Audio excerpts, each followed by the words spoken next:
everybody. It's a real pleasure having you here in Rome. We have this room organized in a different way today. I hope it's comfortable for you. We speak from our seat. We don't stand up because the microphone doesn't reach us if we stand. So I'll start my presentation and I'll speak Italian. So I have to invite you to use the headphones.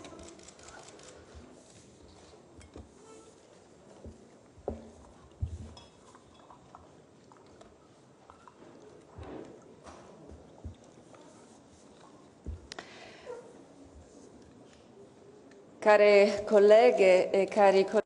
Dear colleagues, Commissioner, speakers, ladies and gentlemen, first of all, allow me to express my thanks to you all for having accepted our invitation to attend the meeting of chairpersons of the committee specialized in fundamental rights.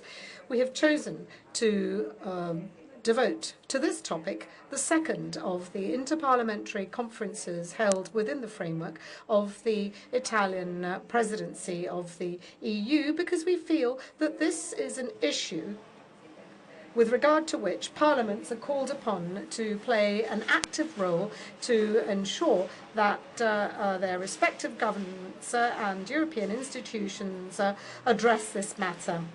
We believe that fundamental rights are amongst those issues that really bear witness to the true value of the European experience, and this is what matters in order to ensure that the process of integration may be successfully completed. Furthermore, fundamental rights underlie Europe's identity, and it is no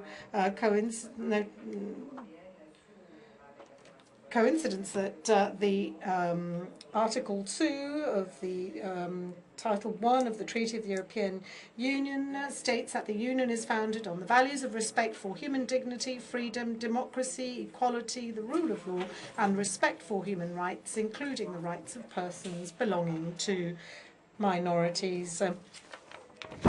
And we must stress that this statement on rights precedes the statements contained in the subsequent articles under the same title, which instate the aims of achieving a single market and an economic and monetary union. So fundamental rights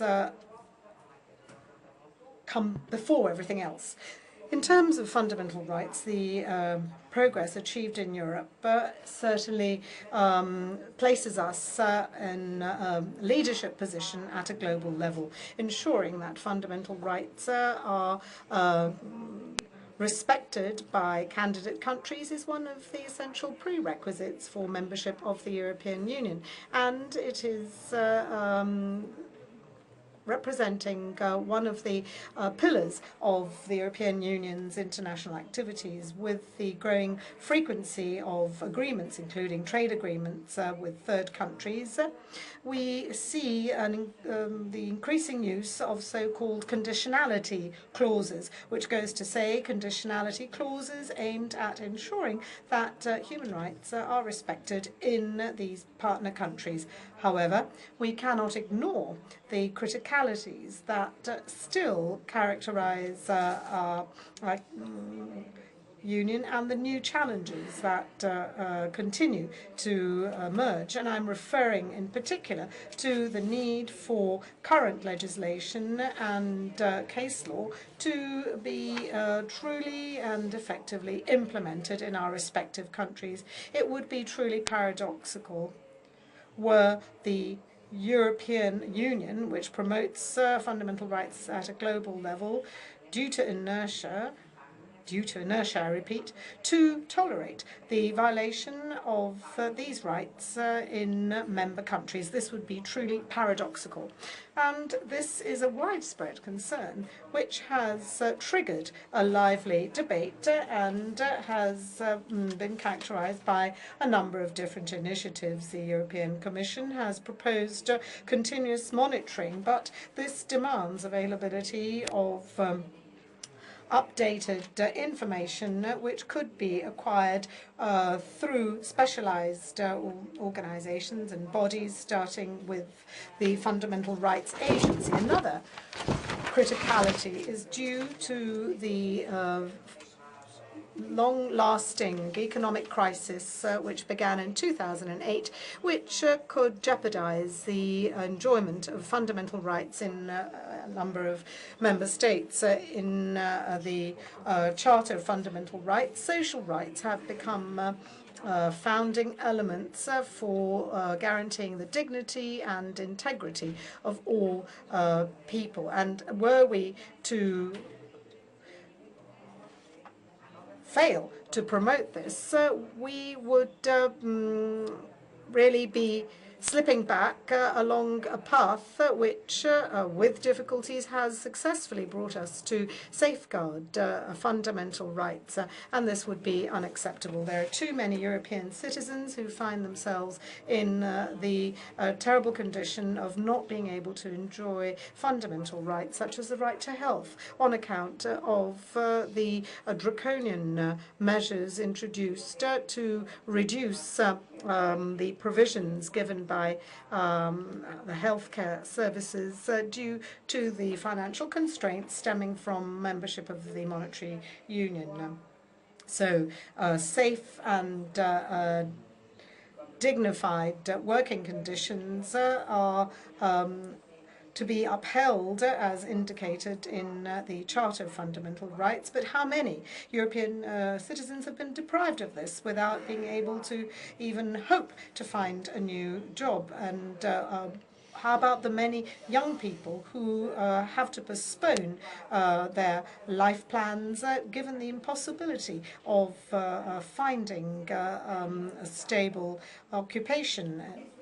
So how are their rights being safeguarded? We think that these are objectives that require certainly attention on the part of the European Union. Are they less important than complying with the criteria in terms of deficit? I would like to remind you that Article 2 of the treaty and the Charter of Human Rights are binding, and even more so than the fiscal compact provisions. And the third criticality is linked to the persistent prejudices and various forms of discrimination that are all the more unbearable when they are addressed to the most vulnerable categories or when they lead to acts of violence.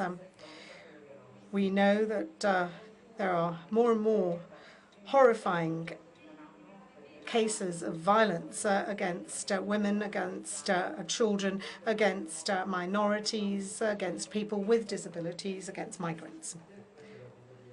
And in this connection, with respect to migrants, dear colleagues, I would like to draw your attention to one point. Who are the migrants who cross the Mediterranean to reach Europe? If we look at their nationalities, we must recognize that over the last few years, flows have changed.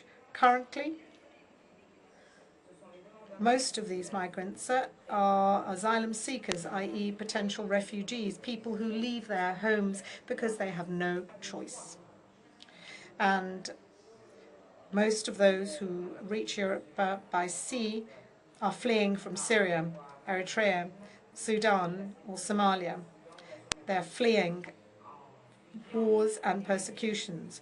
They come to request asylum, to request protection. Asylum is another right. It is a fundamental right which is recognized by our national legislations at times. It is also recognized by our constitutions, and they do this entrusting their lives to smugglers, risking their lives, because as things stand at the moment, there is no alternative to the Mediterranean, which has become something of a Russian roulette, a gamble. And this being the case, it is clear that a joint common effort is required. And it is certain that Italy is playing its role with the Mare Nostrum operation, but rescue and aid is something that Europe as a whole must take on board, and the issue of rescue at sea must be Europeanized because the Mediterranean border is a European border. There's a fourth element which I would like to draw your attention to, and it has to do with the issue of digital communication and relative rights to digital communication. The United Nations recognizes the right to the internet as a human right. So if on the one hand the web offers extraordinary opportunities for exchanges of knowledge and economic exchanges, it does expose users to possible abuses, frauds, or violations of the right to privacy. In some cases, there have been severe violations which were particularly heinous because they depended on bodies that are reported to foreign countries. And in this case, the overarching aim of the European Union's action should be that of guaranteeing the respect of human rights and dignity, safeguarding the most vulnerable subjects in particular. As was pointed out by the European Court of Justice in a recent judgment, this must occur without, of course, jeopardizing security and market possibilities and opportunities. The Italian Chamber of Deputies is still working on this topic. We have set up an ad hoc committee with experts on this topic and members of parliament who are particularly active on these issues. And this committee has drawn up a statement of principles pertaining to the rights and duties in the internet. On the 27th of October, we will launch an open public consultation so as to ensure that citizens and the different stakeholders may participate as actively as possible. Today, we will be circulating a first version of this charter, which will be the focus of the debate that will take place in the second session of our meeting. The idea of establishing a committee to study these aspects within Parliament, and this is something that we've already seen in other European countries such as France, Germany, the United Kingdom, stems from the awareness that to consider the internet as one of the many media is reductive and inappropriate. The internet, you see, is much more than that. It is an essential dimension for the present and the future of our societies. It is a dimension which in only a few years has made for great opportunities for freedom, growth and democratic participation. And this means that all, especially Parliament, have a very specific responsibility to contribute effectively so as to finally be able to adopt a Charter of Rights for the Internet. I very much hope that you will be willing to take this document into consideration and contribute your ideas and proposals. We are fully aware that an action of this kind cannot obviously be effective if it is conducted only at a national level or even at a European level, given the very nature of the web, which, as we know, obviously knows no boundaries. In conclusion, dear colleagues, the matters that we can discuss in the course of our meeting are many and also very challenging. I am confident that interparliamentary cooperation, when it is based on an exchange of opinions on a frank and open basis, exchanging experience and best practices, can really and truly enable the European Union to make a significant step forward. Thank you very much for your attention.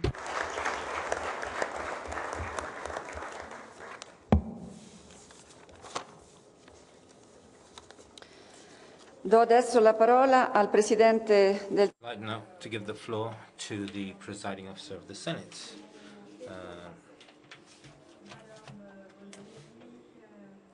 Pietro Grasso.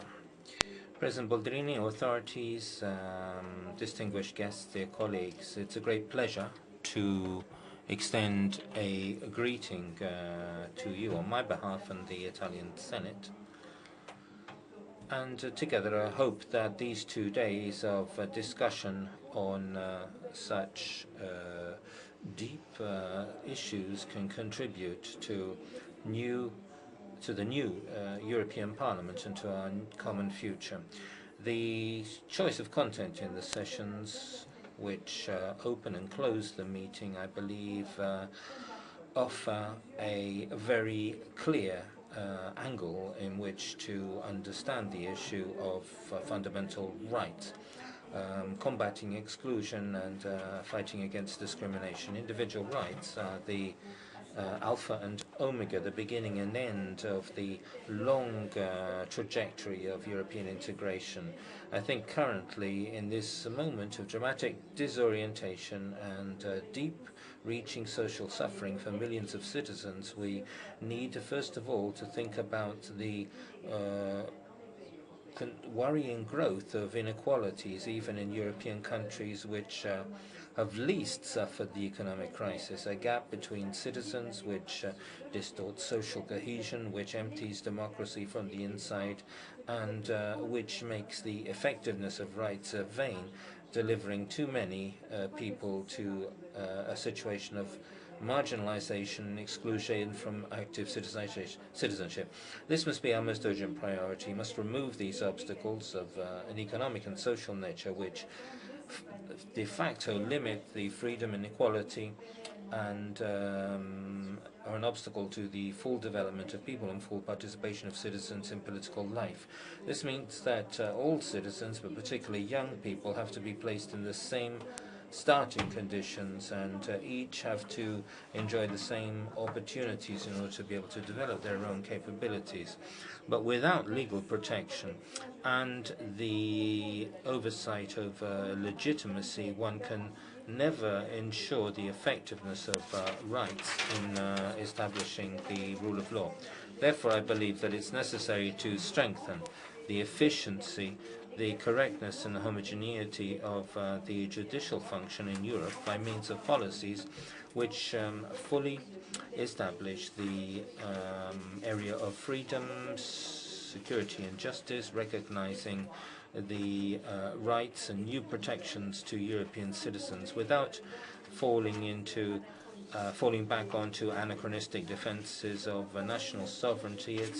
We can no longer avoid the process of rapprochement, or rather homogenization of criminal and criminal procedural systems in member countries and extending the principle of mutual acknowledgement.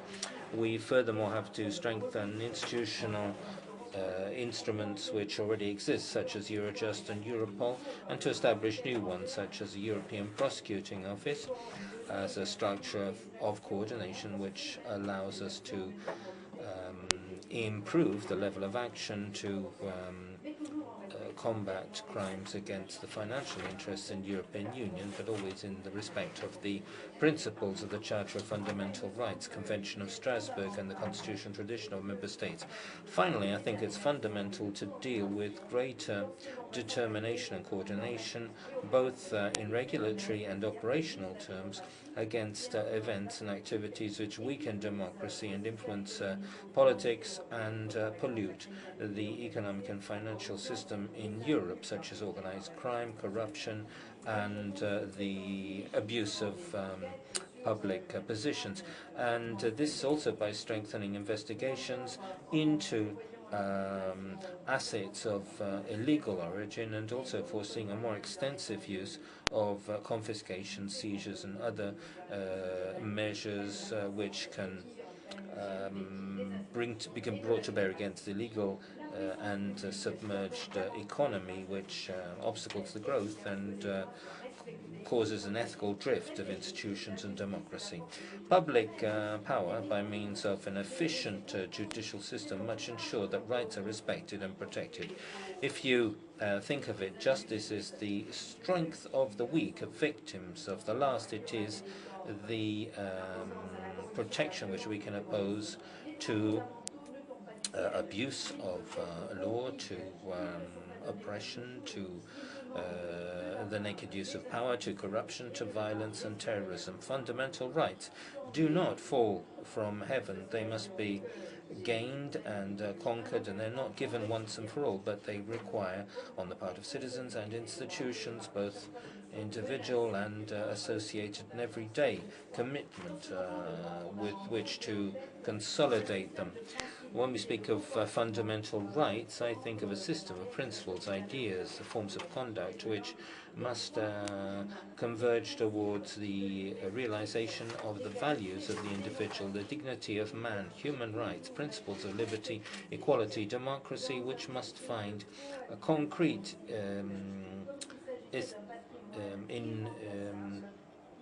enforcement as methods of living, of a form of civil form of living together, as a irreplaceable asset to be defended and to be strengthened on the part of all. In actual fact, today the culture of images, of well-being and profit at any cost leads us to think only of ourselves and make us insensitive to the suffering of others, ends up by living in a state of neutrality, indifference and resignation. But we must be careful. There is no right without a duty. There is no result without an effort. There is no victory without commitment. Rights do not come on their own. They must be placed in relation with the essential dues of political, economic and social solidarity, which no citizen can evade. In a democratic system, there are no shortcuts. Any deviation from the rules means a tort and a mistake, an unlawful act, a offence. How many times in our lives have we found ourselves in front of faced by a fork in the road? On the one hand, a favor, a help, and abuse of power. On the other hand, dignity, beauty, and the pride of behaving honestly, ethically, responsibly. It might seem easier and more convenient to give in, but in actual fact, there is no coin which is worth refusing moral compromise, corruption, and complicity. Based on these ethical and political principles, we have the right to deal with the issue of migration, not thinking of what is most convenient, but what is right. The possible responses to these dramatic emerging challenges can be summarized in two key words: solidarity and responsibility. The principle of solidarity means that we need to deal with the impact the phenomenon of migration has on national systems in terms of balancing rights and values on the ground, weighing the needs for security and protection of our countries with the promotion of human dignity and fundamental rights. No legal norm can ever ignore human tragedies, stories, and universal values. In this sense, the value of solidarity, which recalls the relationship of all political systems with citizens, must be combined with the principle of responsibility, which refers to the relationship between states. No system, no state can consider itself to be immune from the threat of terrorism and transnational crime, nor can it be considered self-sufficient in solving global, epochal questions. I think back to the not remote times when, as a judicial investigator, I coordinated investigations against human trafficking, traffickers, the modern slave merchants, and often merchants of death. And I note the new geopolitical dimension of the migratory phenomenon, which has undergone many deep changes and a progressive diversification of routes, the emergence of new conflicts, situations of instability, political persecution, religious persecution, and individual motivations which are turned by poverty.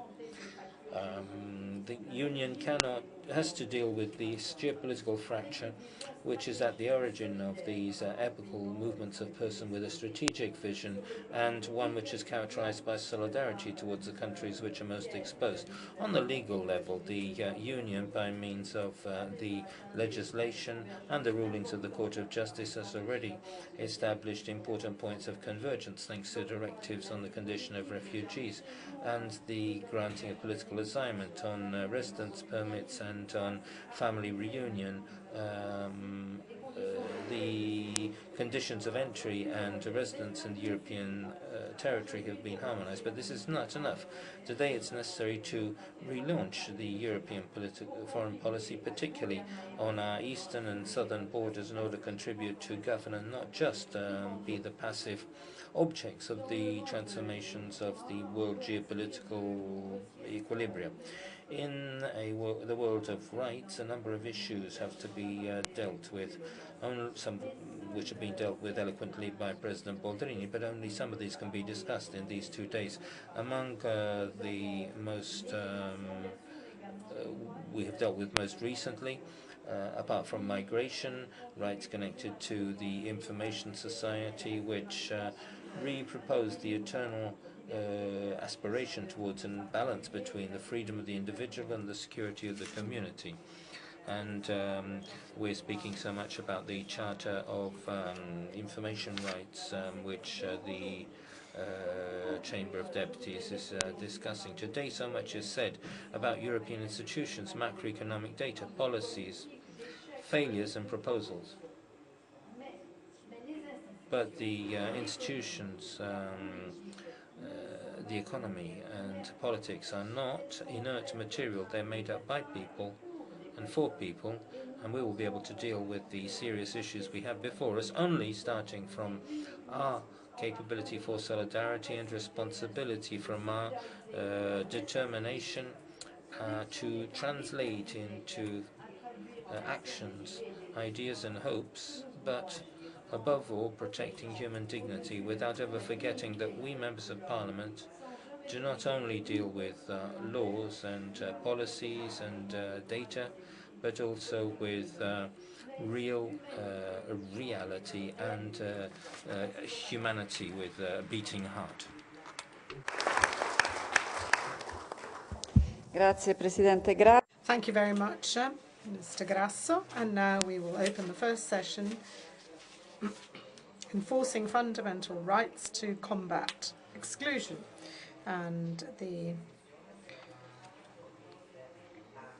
keynote speakers are Martin Kjaerum, European Commissioner for Justice, Fundamental Rights and Citizenship, and Judy Sunderland, Senior Researcher at the Europe and Central Asia Division of Human Rights Watch. Unfortunately,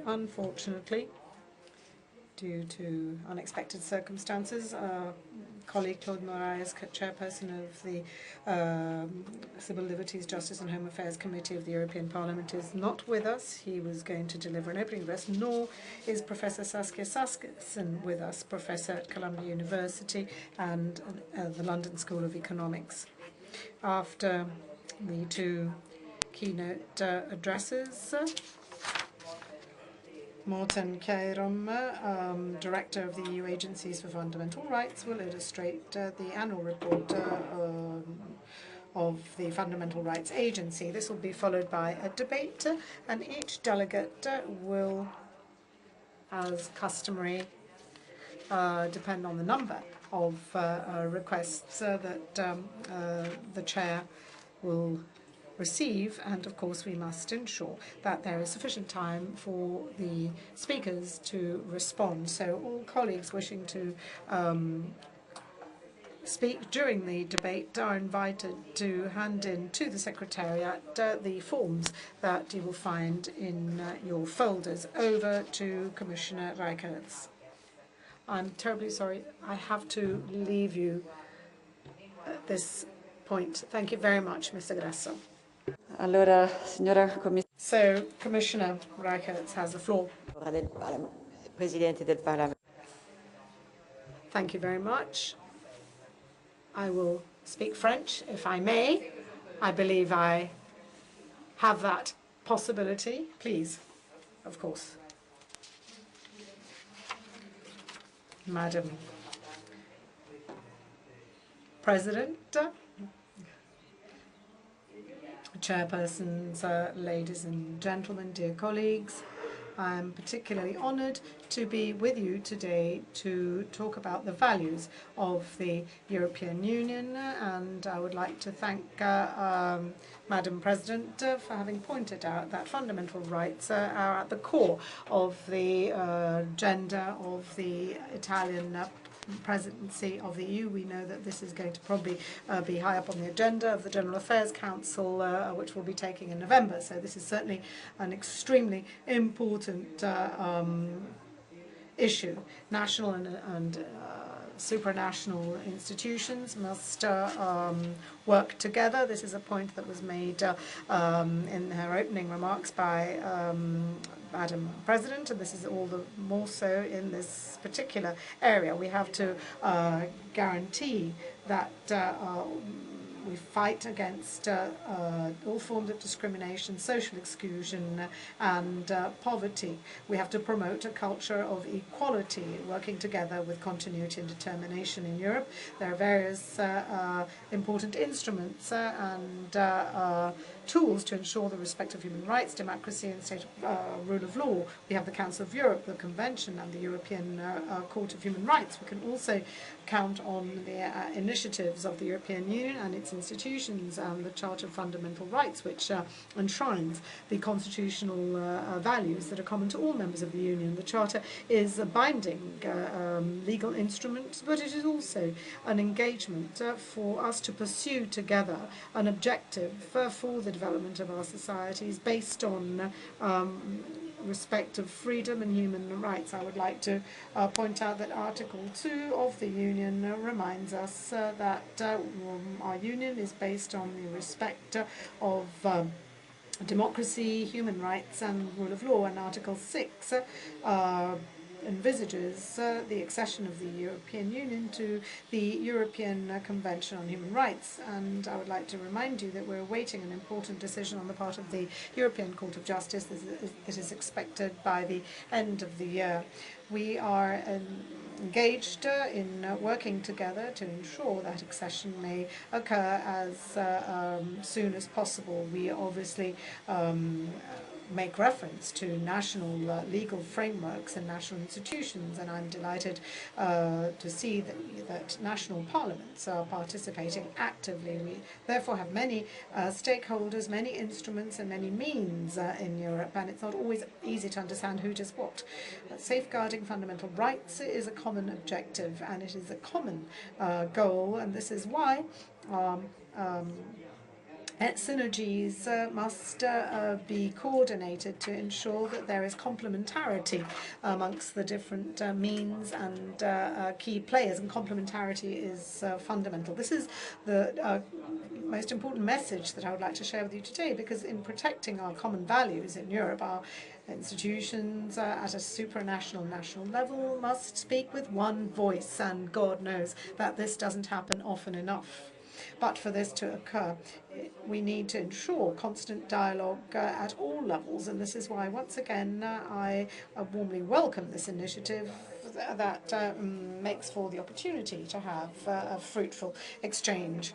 I would like to dwell upon certain aspects of the role of the European Commission in this context. The Commission works for the promotion of fundamental rights using its legislative initiative powers in cooperation, of course, with the Parliament.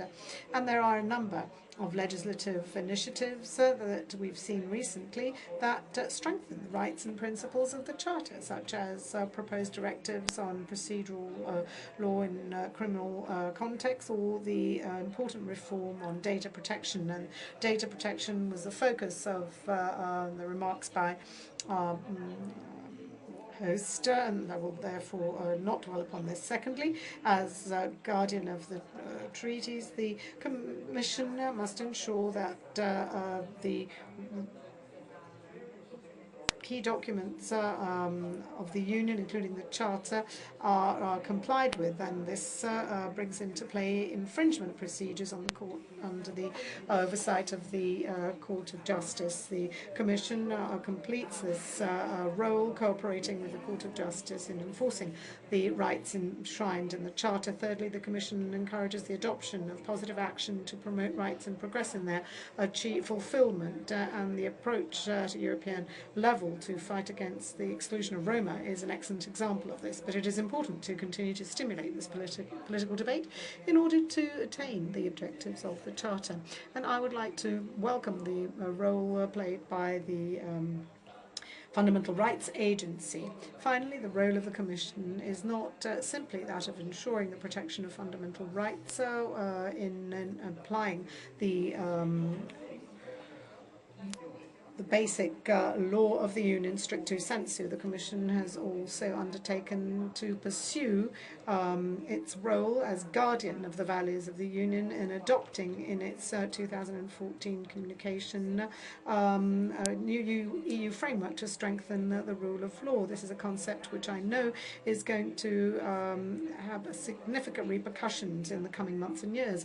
Ensuring that the rule of law is respected is an essential prerequisite for the protection of all other fundamental values listed under Article 2 of the Treaty. It is a fundamental premise in order to guarantee the protection of democracy, human rights, and all the rights and obligations that are based on the treaties, on the Convention on Human Rights and international law. This is a guarantee that fundamental rights can truly be enjoyed. In other words, it is the guarantee of guarantees.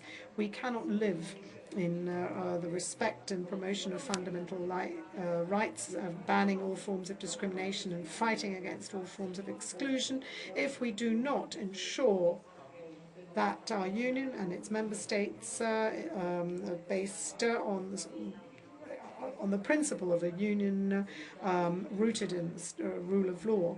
In its March 2014 communication, the Commission describes its approach in the face of systematic threats towards the rule of law in a member state. Its objective is to initiate political dialogue with a member state based on a loyal cooperation with a view to seeking solutions before the situation worsens and before it is necessary to implement the mechanisms envisaged under Article 7 of the treaty. The framework established in March 2014 is the missing link between, on the one hand, infringement procedures that can only be used if the law of the Union is violated, and on the other hand, mechanisms envisaged under Article 7, which are more of a canon, let's say. These mechanisms envisage situations in which there's a clear risk of a serious violation or a persistent and serious violation of the common values of the Union, and in extreme circumstances, and this is why I said it's the extreme solution, it's a canon, the suspension of the rights stemming from the treaties. This framework is based on the competences that the treaty attributes to the Commission and the possibility of investing the Council or the of the Union with a proposal based on Article 7. So with its communication, the Commission has chosen to organize the exercise of its power of initiative as envisaged by the treaty. This communication ensures that the initiatives are fully predictable, as is equal treatment for all member states. And I would like to point out that this communication was not issued taking into account one or another state. It is a case of addressing all in the same way, because we don't know which of the member countries might require that these measures be implemented. So the approach of the Commission in protecting the values of the Union undertakes to ensure that there are synergies and complementarities, and I stress this, to protect our essential values in Europe. Complementarity, and we have representatives of national parliaments with national mechanisms that already exist in member states, but complementarity is also important when looking at what the other bodies can do in this area. And obviously the Council and the Parliament will be regularly involved and informed by the Commission, and this is logical because they will have to, if necessary, implement any proposal by the Commission based on Article 7 of the treaty. This complementarity obviously exists with the Fundamental Rights Agency and the network of Supreme Courts. Last but not least, as we say in French, complementarity also exists with the Council of Europe, which plays an essential role in promoting democracy. Furthermore, the Commission can also recur to the expertise of the Council of Europe, and in particular that of the Venice Commission. It will conduct its analysis in conjunction with the Council and the Commission, and obviously in all the cases where a matter is before these bodies. So it is only through complementarity and constant exchange and dialogue amongst all of the national and European institutions that we can ensure that there is a common culture in the field of the rule of law in Europe. And unfortunately, the concept of rule of law, I fear, is going to become increasingly important in coming years if we consider what is happening around the world. And therefore, I am very happy to see that the Italian presidency intends to promote an exchange and a focus on the rule of law, and I'm also encouraged by the active participation of this Parliament in this context. And to end on an optimistic note, I would like to point out that the rule of law and the Charter of Fundamental Rights are amongst the priorities of the new President Jean-Claude Juncker, who happens to be like me, from a small country for which these principles are fundamental. The smaller one is, the more we need a rule of law which is guaranteed.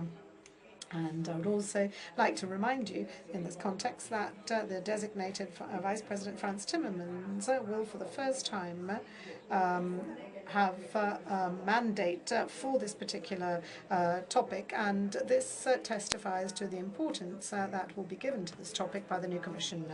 Madam President, thank you once again for having given me the opportunity to speak, and of course I am ready to answer any questions you may have. Thank you. Many thanks to Commissioner Reikers for her presentation and the support she's provided to the presidency for having focused this meeting on fundamental rights. I'd like to give the floor to Judith Sunderland. Where is she? Yes. Thank you very much, Madam President. I will speak in English. It's an honor and a pleasure for me to be here with you today. I do work for Human Rights Watch, an international human rights organization, so I will speak bluntly about our concerns about human rights violations within the EU. The EU is founded upon shared values, as we all know and we have heard, of human dignity, equality, and justice. But the reality is that for many here in Europe, it is a place of exclusion, discrimination, and suffering. The EU has a very strong human rights framework, but respect for human rights is measured in deeds, not words. And serious abuses persist.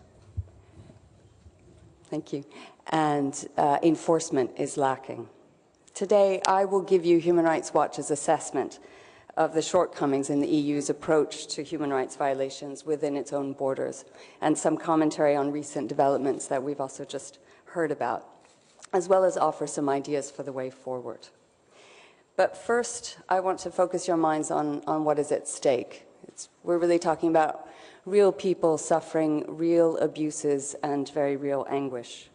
Arab and Black youth who are stopped repeatedly for humiliating abusive identity checks by the police in France, often for no other reason than what they look like or where they live. Roma targeted for serial evictions from informal settlements or segregated into formal official camps, as here in Italy. The poor and the homeless criminalized in Hungary. Other vulnerable groups like the elderly, the disabled, disproportionately affected by austerity measures. People evicted from their homes without proper safeguards or alternative housing. Migrants, asylum seekers, citizens and residents of immigrant origin attacked, beaten, and killed because of who they are, without appropriate or adequate investigations by the authorities. Undocumented migrants confined in substandard, sometimes downright appalling detention centers in countries like Greece for months on end. People fleeing war and persecution, including people from Syria and Eritrea, as President Boldrini mentioned, turned away at EU borders in Bulgaria, Greece, and Spain. Women, men, and children dying in the Mediterranean in desperate attempts to reach what they believe will be a place of greater freedom, opportunity, and refuge. And I could go on. I do want to say that the fact that I mentioned certain countries is in no way intended to suggest that we believe those are the countries where the most human rights violations occur, and it certainly doesn't intend to mean that we believe other countries do not experience human rights violations. By the same token, the list of abuses is unfortunately not at all exhaustive. But despite the existence of clear, binding standards and laws relating to human rights and the competence and tools for addressing and remedying abuses, particularly since the Lisbon Treaty, EU institutions have largely failed to respond adequately to some of these and other pressing human rights abuses in member states. In the past 2 years, there has been increasing recognition of this failure and some efforts towards improving the EU's response. The Council of the European Union, which has traditionally shown the greatest reluctance to tackle rights abuses in member states, acknowledged for the first time in June 2013 that more needed to be done. And a working group within the Council on Fundamental Rights and Free Movement of Persons, called FREMP, has begun to slowly open up to consultations with civil society and expert human rights bodies like the Fundamental Human Rights Agency in a welcome effort that indicates a potential openness to broaden its scope, which has hitherto been focused quite a lot on the accession of the EU, the very important accession of the EU to the European Convention on Human Rights. The European Commission announced in March of this year, as we just heard in detail, the rule of law framework to challenge member states over systemic threats to the rule of law. And of course, as has also been mentioned, the creation of a new first vice president in the new commission with a portfolio that includes rule of law and the Charter of Fundamental Rights, with the appointment of the very well-respected Dutch Foreign Minister Frans Timmermans to the post, is a very welcome sign of this growing momentum. I'd also like to just acknowledge the work of the European Parliament, its role, particularly the role of the Committee on Civil Liberties, Justice and Home Affairs. They continue to play a very important role in speaking out about rights abuses, adopting and producing hard-hitting resolutions and reports that have not shied away from naming individual countries and specific problems. And the EU Fundamental Rights Agency, of course, produces valuable, solid reports about violence against women and abuses against Roma, migrants, LGBT people, people with disabilities, and other vulnerable groups across the EU. So all this is very positive, of course, but ultimately of limited value if it doesn't translate into actual enforcement capable of remedying human rights violations, changing abusive laws and practices, and alleviating suffering. So the debate over the past 2 years, which was arguably prompted by concerns over the situation in Hungary, has remained narrowly focused on extreme situations and has not yet led to concrete steps to address more chronic long-term problems. I'll skip over the part where I describe the new rule of law framework, as the Commissioner has just described it in detail. We do see the rule of law framework as a step in the right direction to be welcomed. But as conceived, it really would only be applied to the most extreme acute situations and will not help to address chronic long-term problems. And for these, the Commission has long had the power to bring infringement proceedings against member states that breach EU law.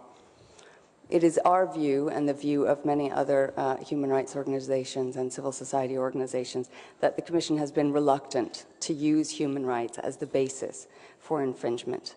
And its decision-making and criteria have often been opaque, and it has sometimes accepted cosmetic changes as sufficient to halt proceedings.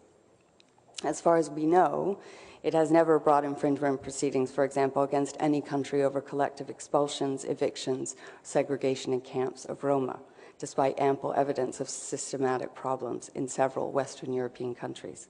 As far as we know, it has not brought infringement proceedings for pushbacks, for example, against Bulgaria, although it did send a pilot letter, which is a very first initial step, or from the Spanish enclaves of Ceuta and Melilla.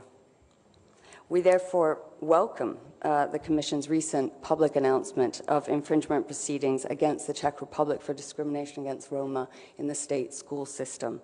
And this action was based very clearly on Article 21 of the Charter of Fundamental Rights, prohibiting discrimination on any grounds, including race and ethnicity, and on Articles 2 and 3 of the Race Equality Directive, which prohibits discrimination on those grounds in access to education. That decision to launch infringement proceedings comes 7 years after a landmark ruling by the European Court of Human Rights against the Czech Republic in DH and others in November 2007. And short of formal legal proceedings, individual commissioners can and sometimes do speak out about particular rights situations in member states. This is a soft but powerful tool in our view for putting national authorities on public notice. At the same time, the Commission's silence on pressing issues can send the entirely wrong message. And in that context, it's worth noting, for example, that the Commission actually declined to comment when asked about the deeply worrying recent pressure on NGOs, non-governmental organizations in Hungary. So we see that lack of political will, lack of transparency, and lack of a coordinated, coherent approach have hobbled the EU response to abuses within member states. But there are steps that we believe the EU can and should take to get on the right track. As Human Rights Watch and colleague organizations forming part of the Human Rights and Democracy Network have long called for, the EU should develop a comprehensive internal human rights strategy with a corresponding action plan to guide collective EU action. This strategy would bring together in one place all the existing tools, ensuring better implementation of existing commitments. It would also provide EU institutions and member states clear guidance on how to respond to human rights challenges effectively and proactively. The EU adopted in 2012 a strategy and accompanying action plan for placing human rights at the heart of its foreign policy. Whatever the shortcomings in implementation of that strategy, its pledge to promote human rights across all areas of the EU's external actions, without exception, marked a very important recognition of human rights promotion as a core objective of the EU. We believe that the ambition for effective rights promotion and protection within the EU's borders should be no lower than for its foreign policy relations. Indeed, the action plan for the external relations strategy emphasizes that the EU and its member states are committed to be exemplary in ensuring respect for human rights within their own frontiers. And this reflects the acknowledgement that human rights abuses at home undermine the EU's ability to be a credible force for positive change in human rights abroad, underscoring how the EU's internal and external human rights policies are interrelated and how a meaningful internal human rights policy, in addition, of course, to being important in and of itself, is key also for ensuring the EU's credibility as a principal promoter of human rights in its foreign policy. I'm pleased to say that that the idea of an internal human rights strategy has gained some momentum in recent months, and the Justice and Home Affairs Council in June of this year recognized the importance of consistency and coherence between internal and external work and endorsed the idea of an internal strategy on fundamental rights. The Commission, in consultation with the Council and the European Parliament, as well as the Fundamental Rights Agency and civil society organizations, should begin working on developing such a strategy. And we believe that specialized human rights committees in national parliaments can play an important role in encouraging their governments to support this stronger EU role and strategy and the adoption of such a strategy as a complement to their own efforts at the national level. In the meantime, EU institutions can and should take other steps to demonstrate a genuine commitment to addressing human rights abuses at home.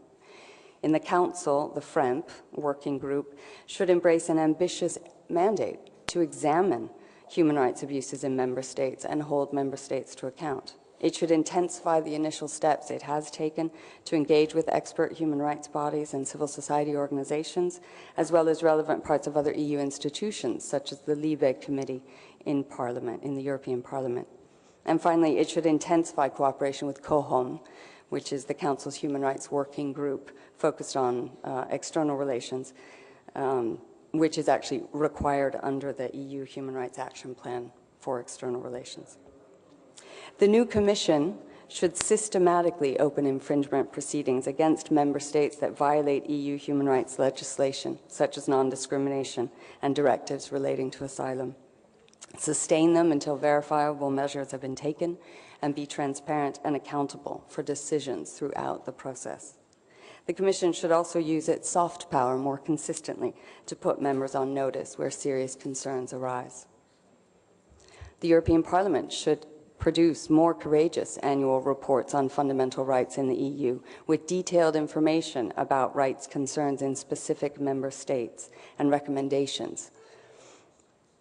It should also ensure more systematic follow-up on important work it's done on rights abuses, such as the Tavares report on Hungary and the TDIP report on European complicity in CIA renditions and other abuses. The Commission, Council, and Parliament should agree to strengthen further the mandate of the Fundamental Rights Agency to give it the ability to look at all violations of human rights under all areas of EU law. And the agency, we believe, should increase and have the budget to increase its capacity to report on individual countries of concern, in addition to its very valuable comparative and quantitative work. This is a time of rising Euroscepticism, as we know from the recent European elections. The task for standing up for values and rights may not be easy, but we cannot be deterred. Showing that the EU is capable of protecting the rights of all those inside its borders, as well as those desperate to reach the EU in flight from war or persecution, is a way of rebuilding legitimacy for the European project and of honoring the values for which the EU stands. Thank you.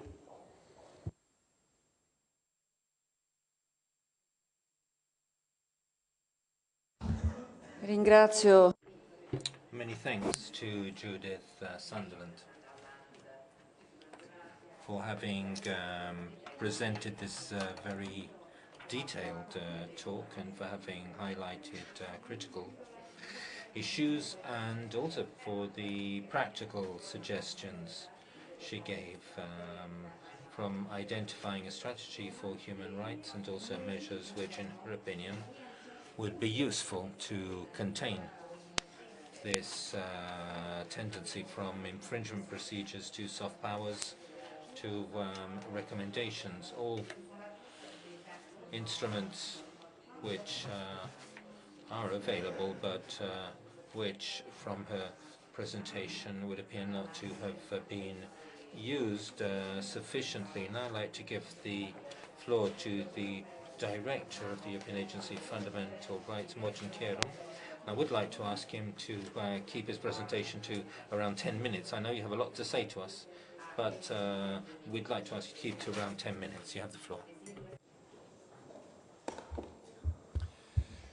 Thank you very much, President Boldrini, Commissioner.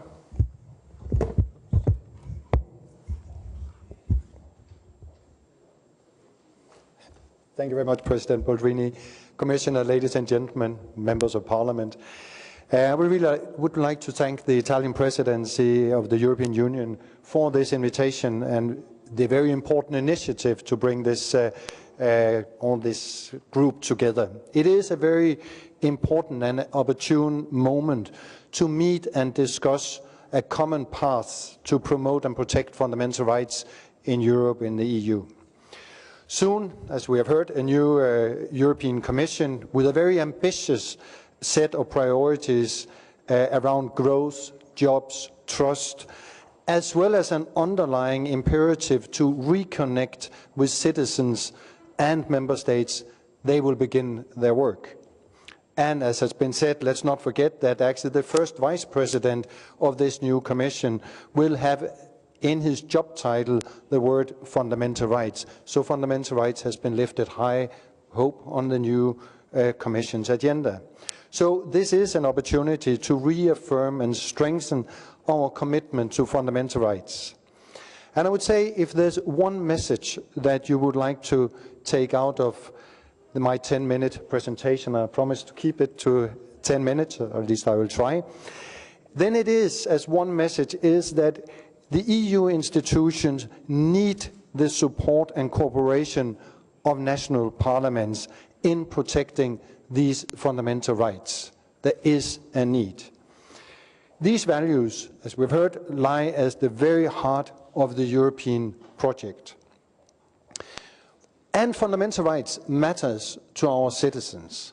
That we see time and again in Eurobarometer surveys. Citizens say, we are concerned and we expect that the European Union delivers on fundamental rights. And, of course, the experience of our citizens tell us that the job is unfinished. There is still a long way to go. The annual report of the Fundamental Rights Agency that we have brought, and it should be available for all of you, shows how some of our fundamental rights values have come under strain during the current crisis, and a number of the elements that Judith just mentioned, of course, you will also see reflected in our annual report. But in a way, you can summarize it by that there is an increased lack of trust between people, lack of trust between communities, and lack of trust in our democratic institutions. All these trust levels have suffered in this particular period. And to the contrary, respecting, protecting, and fulfilling fundamental rights is one of the ways that we potentially can regain some of that trust at the national as well as at the EU level. The competence for implementing fundamental rights is shared between member states and the EU, but it is a common responsibility. Therefore, promoting and protecting fundamental rights has to be an area where EU institutions, governments, as well as national parliaments work together hand in hand to push it forward. I will illustrate the latter with two concrete examples which are highlighted in our annual report, as well as I will elaborate a bit on some of the suggestions that we have also heard from other speakers here. But first, we should not forget to acknowledge that the EU has much to be proud of as well. Our citizens enjoy a degree of justice, freedom of security, which is envied by many people around the world in other regions. We have a legally binding fundamental rights charter. We have groundbreaking EU rules to protect people against discrimination, to allow citizens move freely within the EU, as well as we have legislation safeguarding people's right to privacy. At the same time, we also do have tools to enforce this legislation. The tools are in place. But of course, as we have heard, we should not be complacent. There are areas of serious concern where our citizens require stronger protection of their rights so that the Charter become a reality for everyone. So let me start with the issue of data protection that we will also discuss later on the agenda. The revelations about mass electronic surveillance programs have undermined EU citizens' trust in the protection of their right to privacy, as well as a number of other rights following from this.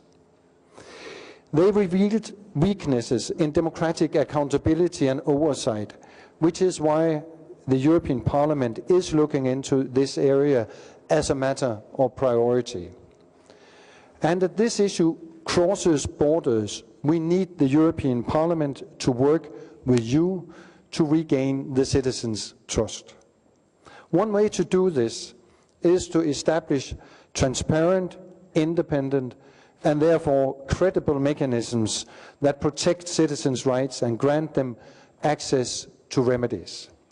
We need more and more democratic oversight on the intelligence services as well as other entities that are there to protect personal data.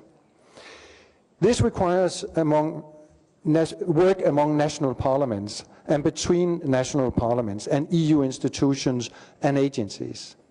And I'm very pleased to note that next spring an interparliamentary meeting on parliamentary oversight mechanisms and data protection is already in the European Parliament's cards. I've just been participating in a number of high-level EU meetings on redefining the EU's internal security strategy for the coming years. I think there is a growing recognition that we must include fundamental rights into the design of security measures to increase their proportionality and legitimacy. You could say that what we need is fundamental rights by design. It should be included from the outset. The Court of Justice, in its now, I think, famous decision on the annulment of the Data Retention Directive, has clearly underlined that we need fundamental rights by design. Surely we can only guarantee security to our citizens through transnational cooperation between police and judicial authorities. I think that goes without saying. There are worrying challenges in the field of security. We need collaboration. But at the same time, it's also true that for the protection of fundamental rights, it requires transnational cooperation as well.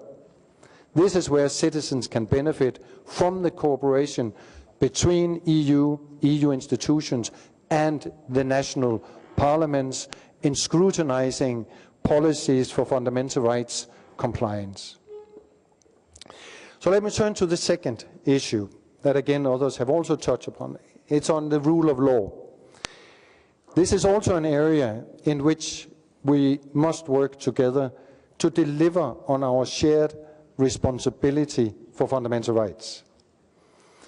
Recent events in some member states raised the question of what to do in cases where EU basic principles and core values are severely challenged.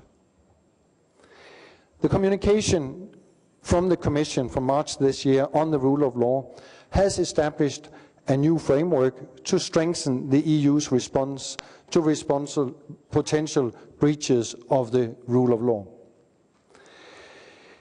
as has also been outlined by the Commissioner. This is a very positive step forward to address the systemic deficits in EU member states which impact adversely on the integrity of national institutions. What we are talking about is the weakening of institutions such as courts, ombuds institutions, data protection institutions, and others. These institutions which are put in place in order to secure the rule of law. From the work, from the research and our large-scale surveys carried out by the Fundamental Rights Agency, here we have uncovered, you can say demasked, a certain sense of anxiety among people living in the EU. And that's across our surveys regarding victims, that's ethnic minorities, persons belonging to sexual minorities, and most recently the survey we did on violence against women. Here we see that even when they are confronted with the most serious crime, they are not reporting to the police. Large numbers are not reporting to the police. And when we ask them in these face-to-face interviews why they are not reporting to the police, what we hear from 60, 70, 80% of our respondents is lack of trust. Lack of trust that anything will be done. So we have a challenge, we have an issue where considerable groups in our society do not have sufficient trust in our institutions. So a fair judicial system, effective law enforcement, independent institutions, and not least a vibrant civil society are the basic elements for people to trust that they will be heard, listened to, treated fairly, protected and supported, and finally that they also will obtain justice. This trust is a precondition for so many actions.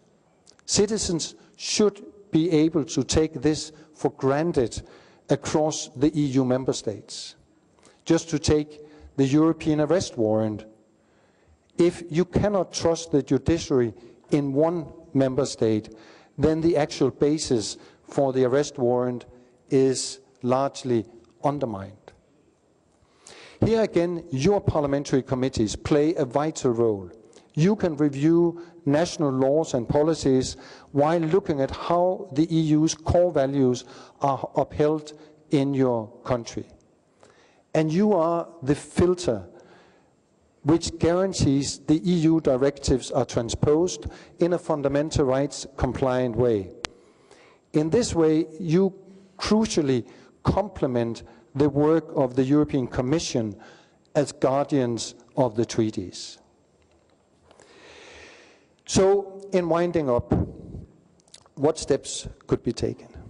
As we have heard, the European Parliament, civil society, as well as the Fundamental Rights Agency in our annual report, have suggested that the EU institutions could define an internal fundamental rights strategy to mirror the human rights framework and action plan that we have for the external policies.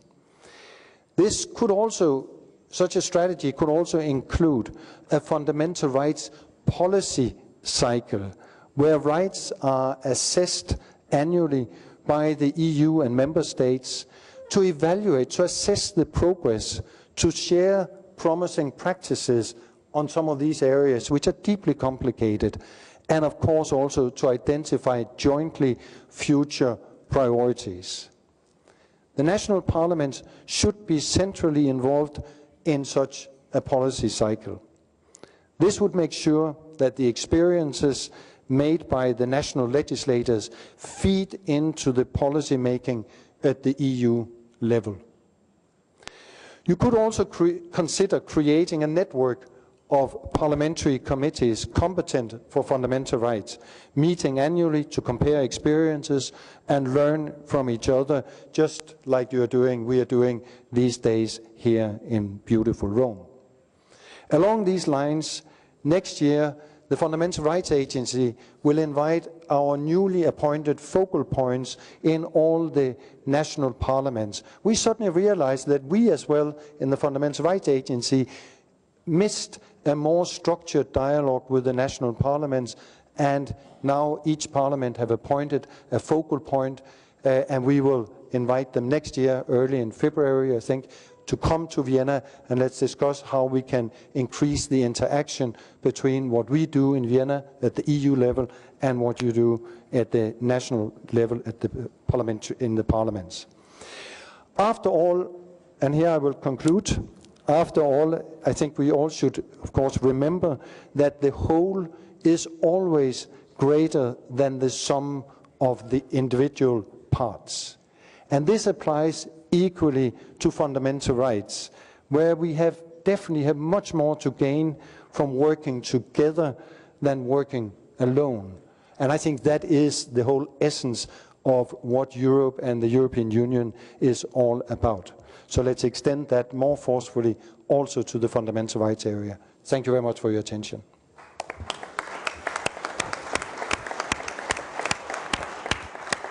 Molte grazie, Direttore Kjaerum. Many thanks to Director Morten Kjaerum, who told us that in the area of rights, the job is unfinished, which means that we need parliaments who can earn the confidence of their citizens. It is a required confidence in order to restore the central role of rights. It's true that often abuses of rights are not even reported, and I can feel I can confirm that also in view of my previous experience at the UNHCR, where in many cases refugees who came from afar reported that along in their journeys and also once they'd arrived, they'd been the victims of terrible abuse, even when they were children. And I think that all this should remind us of our responsibilities and show us that it is essential to complete that task as soon as possible. I hope that next time we can say the job is finished. But of course we're not in a position to do that yet. So I'd like to thank all the speakers, and now we come to the discussion phase, and here I'd like to give the floor to Mr. Sisto, who is the chair of the First Committee, the Chamber of Deputies on Human Rights, Constitutional Affairs.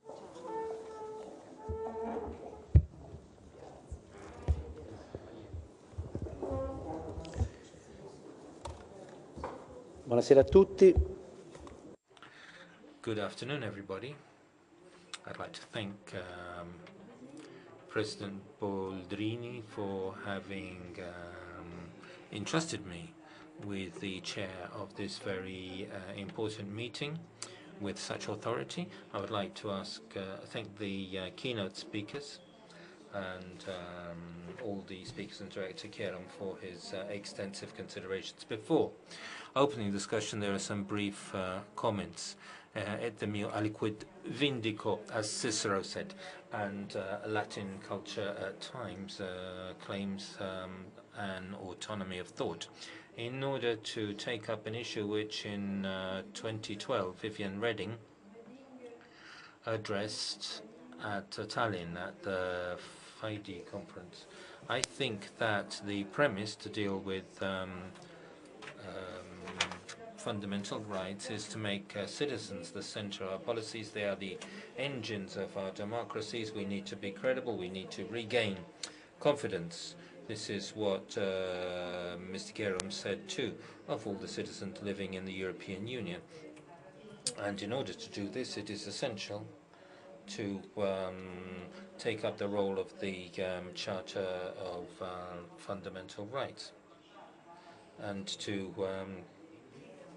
I'd like to remind you that the preamble of the Charter places the person at the center of the Union and creating a space, an area of freedom, justice and security.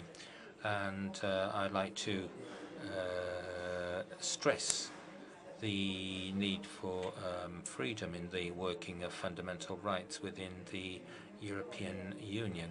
And I think that it is important to stress that the constitutional nature of the European Union resides in the importance which is ascribed to fundamental rights. And if this is true, in order to make the strategy for the full implementation of the Charter of Fundamental Rights, operational document of the 18th of October 2010, which has a checklist of fundamental rights, and it is clear that it is essential to make the issue of fundamental rights something which is central work for Parliament. It's something which concerns constitutional systems and the legal systems in the Member States European Union. Our position states that the doctrine in Europe is the result not just of treaties but also constitutional traditions. The progress made in this field is very significant, even though as yet inadequate. As President Bolterini repeated, the job is finished. The area of freedom, security and justice is probably the area where European legislation is making most rapid advances, and some saying bringing substantial and procedural law into line with these principles, and also in criminal law bringing national legislations close together. And obviously criminal justice must be certainly administered in order to punish the guilty, but without making the innocent tremble. I think this is something which is essential. The guarantee has to be for the non-guilty in the just and fundamental attempt to punish those who have infringed laws and committed offences. So parliaments must have central roles in the development of European regulation, and cannot leave it to executive bodies, including the European Commission, definition of measures which to some extent have a significant impact on the legal sphere of citizens. And in this connection, I'd like to stress, in reference to what Director Kjaerum said, the proposal he himself made to establish a kind of network of European parliamentary committees who have responsibility for fundamental rights. It is a suggestion which leads me to make some comments. The first concerns the role which institutions and bodies such as the Agency for Fundamental Rights can have in supporting the role of parliaments in this delicate issue. It might be useful to agree here too that to establish a more continuing relationship between our parliaments and the agency, though that we have an updated flow of useful information which can allow us to deal effectively with delicate issues such as those connected with fundamental rights following this indication. So a kind of ongoing joint venture with ongoing exchange between our organizations as to establish a network which can guarantee monitoring, but also the creative supervision of what is happening and the developments in our countries. Therefore, I'd like to ask our colleagues and Director Kjaerum to give their opinion on the idea of the European Agency for this network, which could become a reality. If this is the topic, I think that the wish of that this session can be a useful opportunity to exchange views in the common understanding of the importance of fundamental rights is something which is important. I apologize for having spoken standing, but I'm a criminal lawyer. It's difficult for me to speak while I'm sitting. And I also think when you speak standing, it gives more strength to your reasoning. And I hope that this is a more elevated, if I can say that, use that term, way to begin the debate. So let's begin the debate. We have 7 speakers on the list, and I'd like to give the floor to each of our colleagues for 5 minutes so that we can have time for other speakers, if there is time, and give enough time for the speakers to respond. It's great pleasure to give the first speaker on the list, Halil Dukovic from Montenegro. The floor, you have the floor.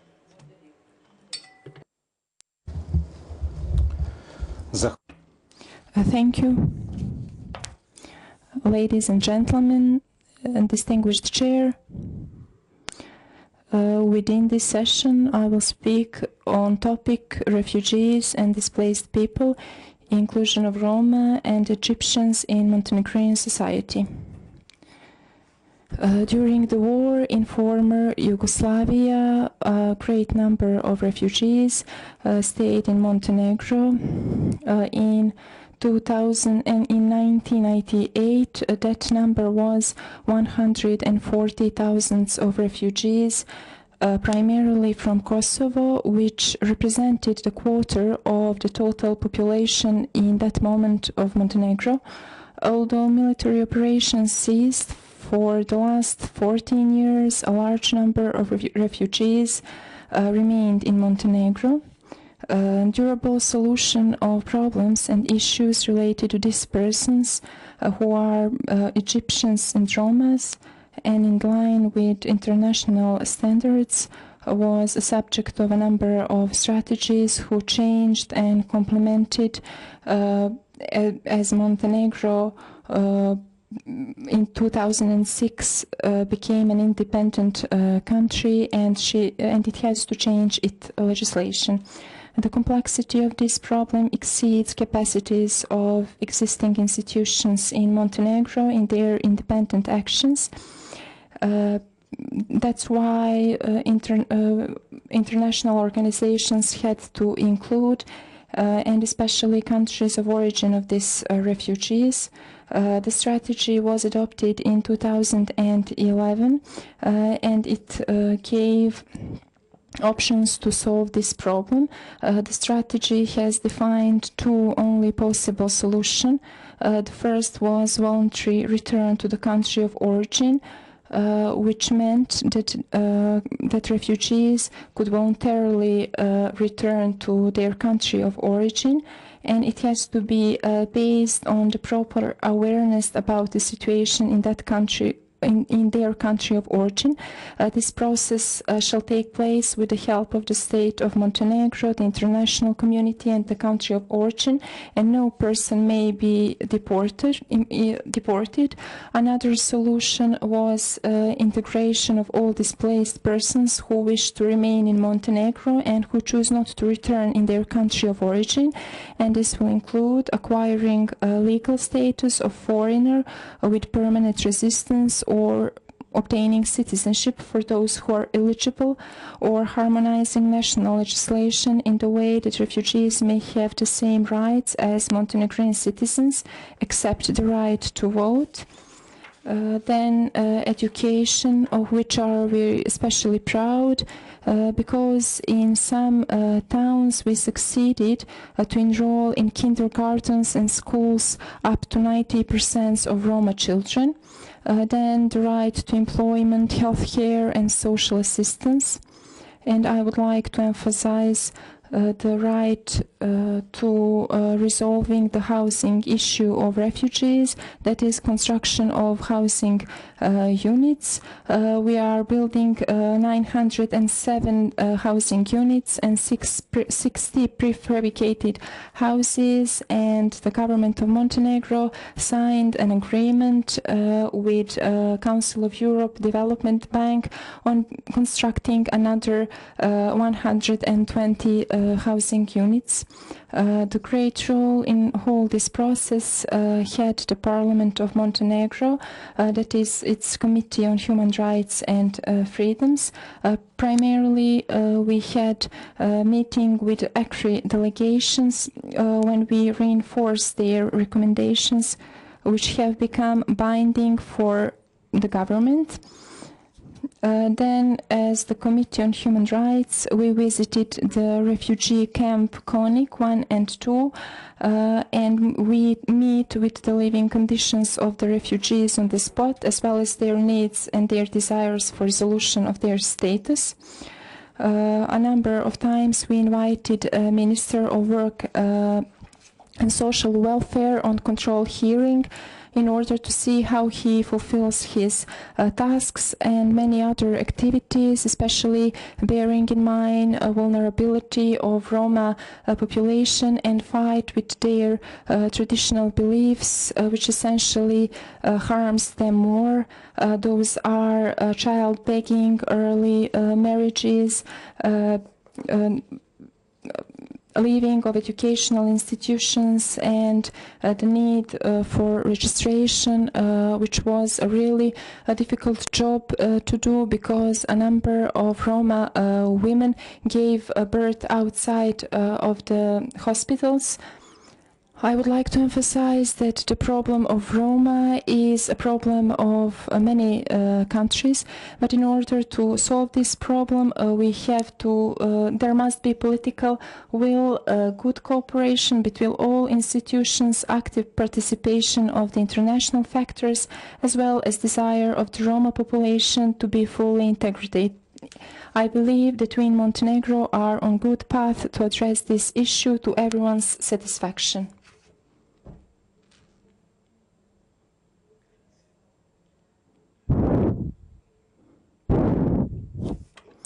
Hvala kolega Duk.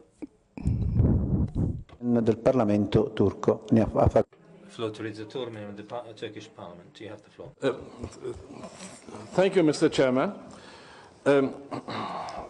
I entirely share the view that there is an asymmetry between the applicant states and the member states as far as the human rights are concerned. On the one hand, the European Union is urging the applicant states to remedy the human rights violations. On the other hand, it fails to sanction its own existing members for violations. Now, the representative of Human Rights Watch made a very interesting statement. She spoke about abuses within the EU. If she did speak abuses also in the applicant states, and when she mentioned my own country, she would have, her speech would have been much, much longer, I'm afraid, because of very serious human rights violations in Turkey. Now, it would be, of course, desirable for the EU to pay more attention about abuses in the existing member states, but it would have been equally desirable for the EU to adopt policies, more strict policies, to terminate violations also in the candidate countries. I think the EU should pay more consideration and perhaps think about more effective measures how to bring human rights standards in the candidate countries to the international level, to the standards of other European countries. It is now accepted that social rights are very important for fundamental rights, that these are interdependent and indivisible. So without social rights, the individual rights would be quite meaningless. And in this respect, social exclusion and poverty is certainly one big obstacle to enjoy fundamental rights.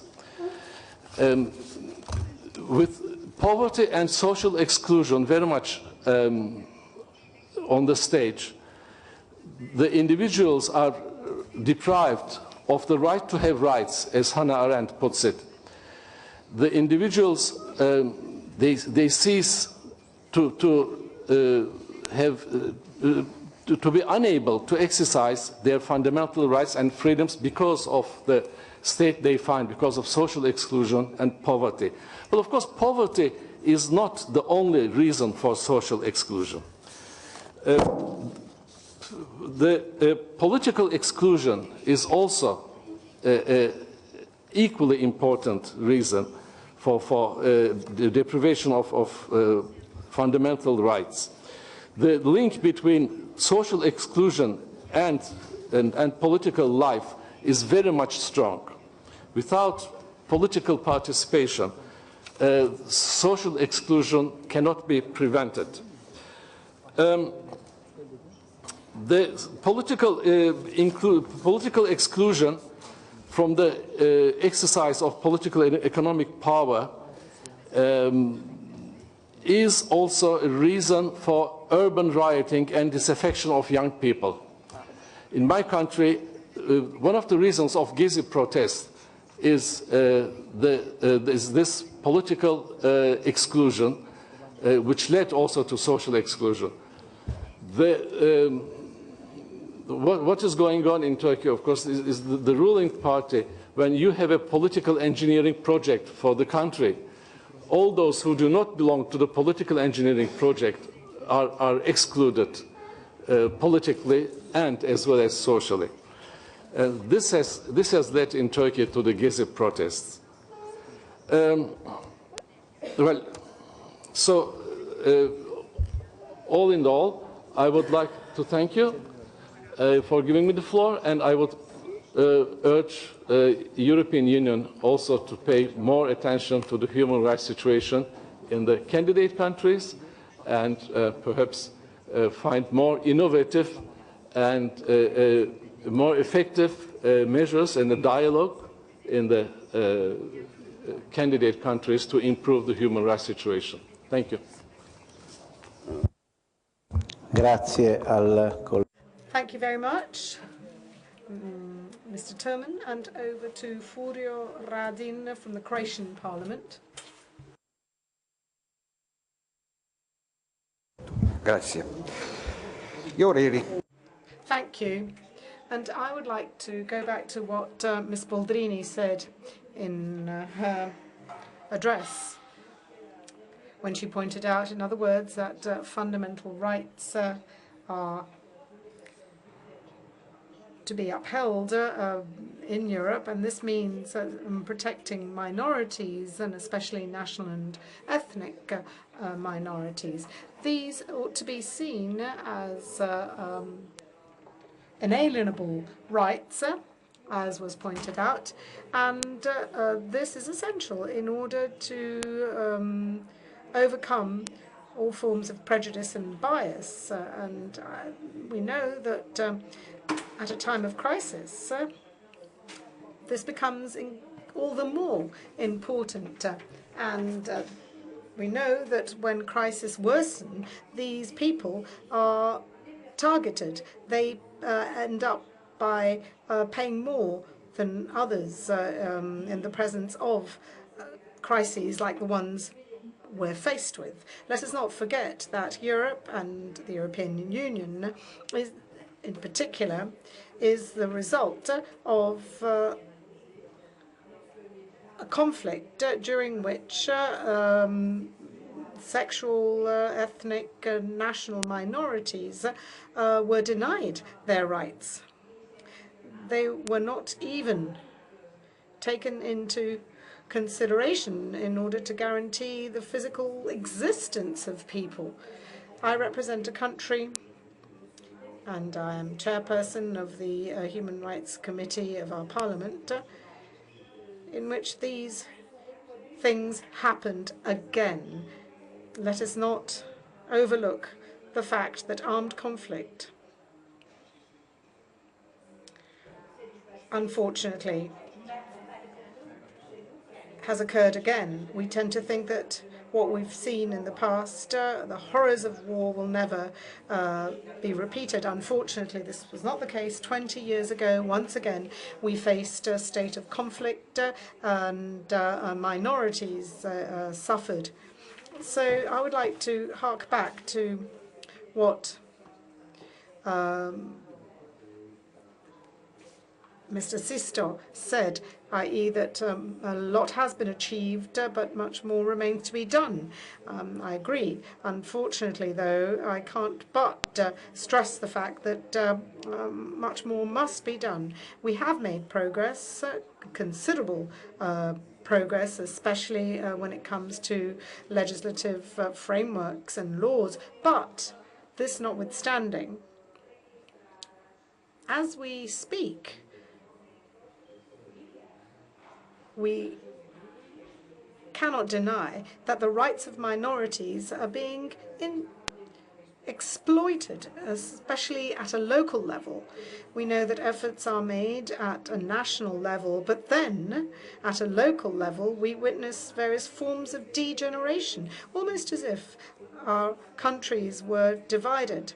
Let's say in the eastern part, for instance, of our country, it is impossible to establish bilingualism for the Serb minority because of local opposition. And then on the other hand, we have the West, where I come from. The national community, the Dalmatian, Istrian, Fiuman, is of Italian language, and their rights go beyond the rights enshrined in laws, because we regulate these rights on the basis of local statutes and charters. Obviously, we can't say that all is well and that we have achieved perfection, but there is a substantial difference between the two parts of my country, which, however, makes for a negative atmosphere, especially on account of the discrimination which occurs throughout the country. And so, in conclusion, ethnic minorities in Croatia are still a political problem, because there are various forms of discrimination. To this day, there are differences in the implementation of relevant legislation on rights in the country, and this means that European institutions must address this matter. But, and I turn to you, I think this is also something that the countries of origin of these minorities, culturally speaking, should address this matter, because as I said, unfortunately, this is still a political matter. This is not just about bureaucracy. This is a political issue. And lastly, I think we should also establish a bilateral mechanism between the European Union and the various countries. And I like to stress this, because minorities, ethnic minorities, but this is true of all minorities, especially so for ethnic minorities obviously are different depending on the country we look at, and there are considerable differences, so we mustn't forget our history. Thank you very much to our colleague from the Croatian Parliament. Over to Baroness Joyce Quinn from the House of Lords of the United Kingdom. Thank you very much, Chairman. Can I say how much I welcome the initiative of our hosts here in Rome in organising this event on such important topics, and welcome to the importance that the Italian presidency is giving to these issues. I'm a member of the European Committee in the House of Lords, which looks at issues of European Union justice and human rights provisions. And we do feel, obviously, that it is important to enforce high standards in this sphere, both because it's important in itself and also because of the example that it gives in terms of applicant countries. And it's interesting that applicant countries have already taken part in our discussions this afternoon. The committee that I'm on recently looked at the proposals that the Commission had put forward about a new legal framework trying to provide for an early warning tool for systematic and persistent violations of human rights. And while we welcomed much that was in the document, we did recognise, as I think the Commissioner herself referred to, that there is perhaps a bit of a gap between the soft power and talking to countries on the one hand, and the use of the big weapon, I think she called it the cannon, of Article 7 on the other. And that perhaps we ought to look at ways ourselves of trying to fill that gap and have an effective process which does ensure that pressure pressure is maintained on countries where there are specific violations of human rights. And perhaps in doing this, two things are important. First, a very good flow of information between the European and national authorities. And secondly, a consultation to try and get maximum input from national parliaments into that process to try and get as effective a system as we can possibly implemented. Thank you. Grazie. Thank you very much to Baroness Quinn from the House of Lords. Over to Giovanni Paglia from the Italian Chamber of Deputies. Over to you. Grazie. Yes, thank you. Chair, I asked to take the floor because I wanted to take up the opportunity to exchange views with so many colleagues from all over the European Union. Perhaps my emphasis will be slightly different from others, but there are some points I wanted to focus on in this venue. The impression I have is that the European Union in recent years has become increasingly capable of building cathedrals with words and very refined legal edifices. The problem for us who have political responsibilities is whether these refined legal and political constructs actually have effectiveness, because if we present rights and we do not make it possible for our citizens to claim these rights, I think we have a problem. And we do have a problem if a large percentage of our citizens have the feeling that when we speak of rights, our continent is moving backwards and not forwards. And I'm thinking in particularly of those who live on the Mediterranean on this continent. And I think that when we speak of the Mediterranean, the problem of human rights is not just for those who live on the European side, but those who, because of the decisions taken on the European side, come from the other side of the Mediterranean. Because I think that the first fundamental right, the first human right, which human beings has, is that of being able to move.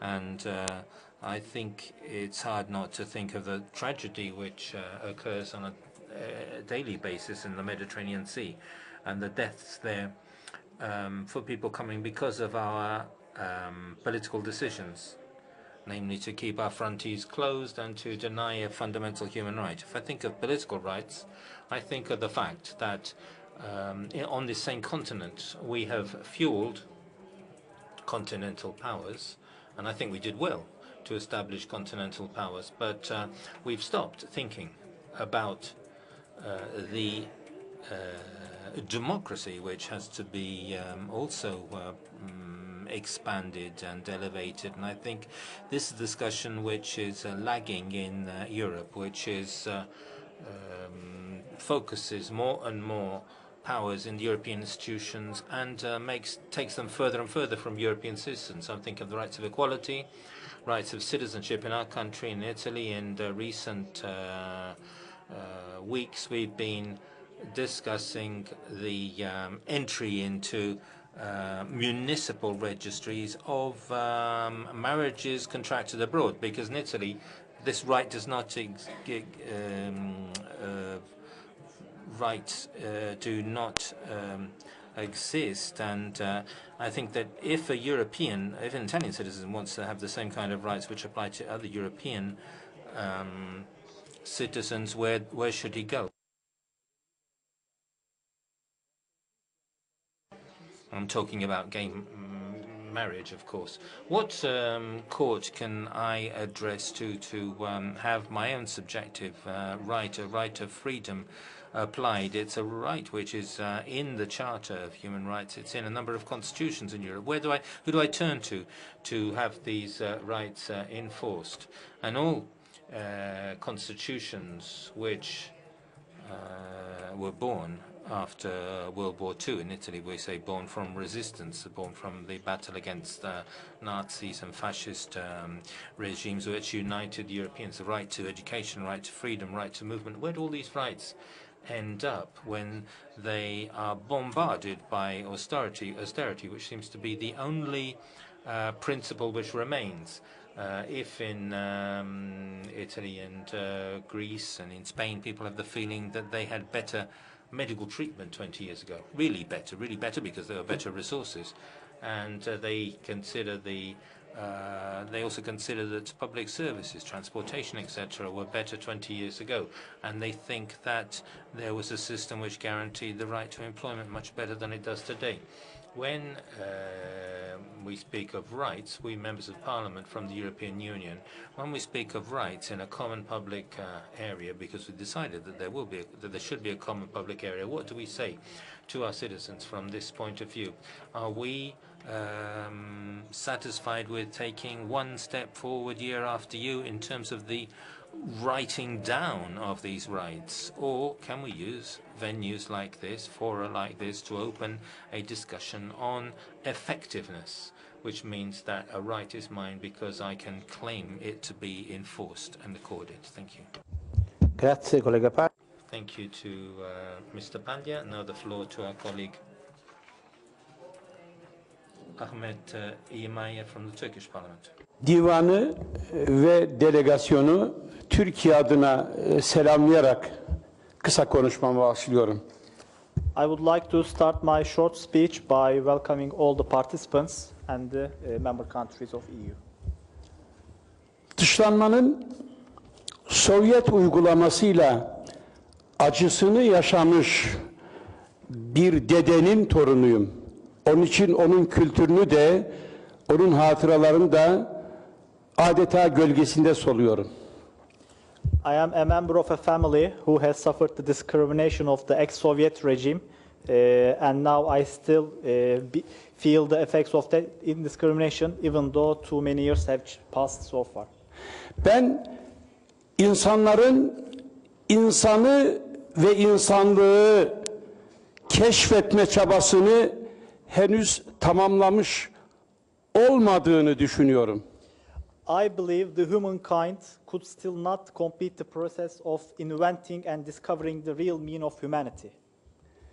Evet, temel hak ve özgürlükler ve dışlanma, birisi insana karşı dış ayraç, öbürü ise insanı ve insanlığı kuran temel değer.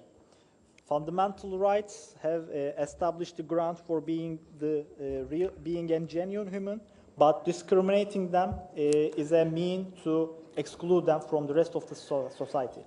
Övünmeye ve övmeye değil, eleştirel bakışa daha fazla muhtacız. We currently do not need to praise the current policies, but we rather need to criticize and try to make them better. Evvela zihinlerimizi sorgulamalıyız.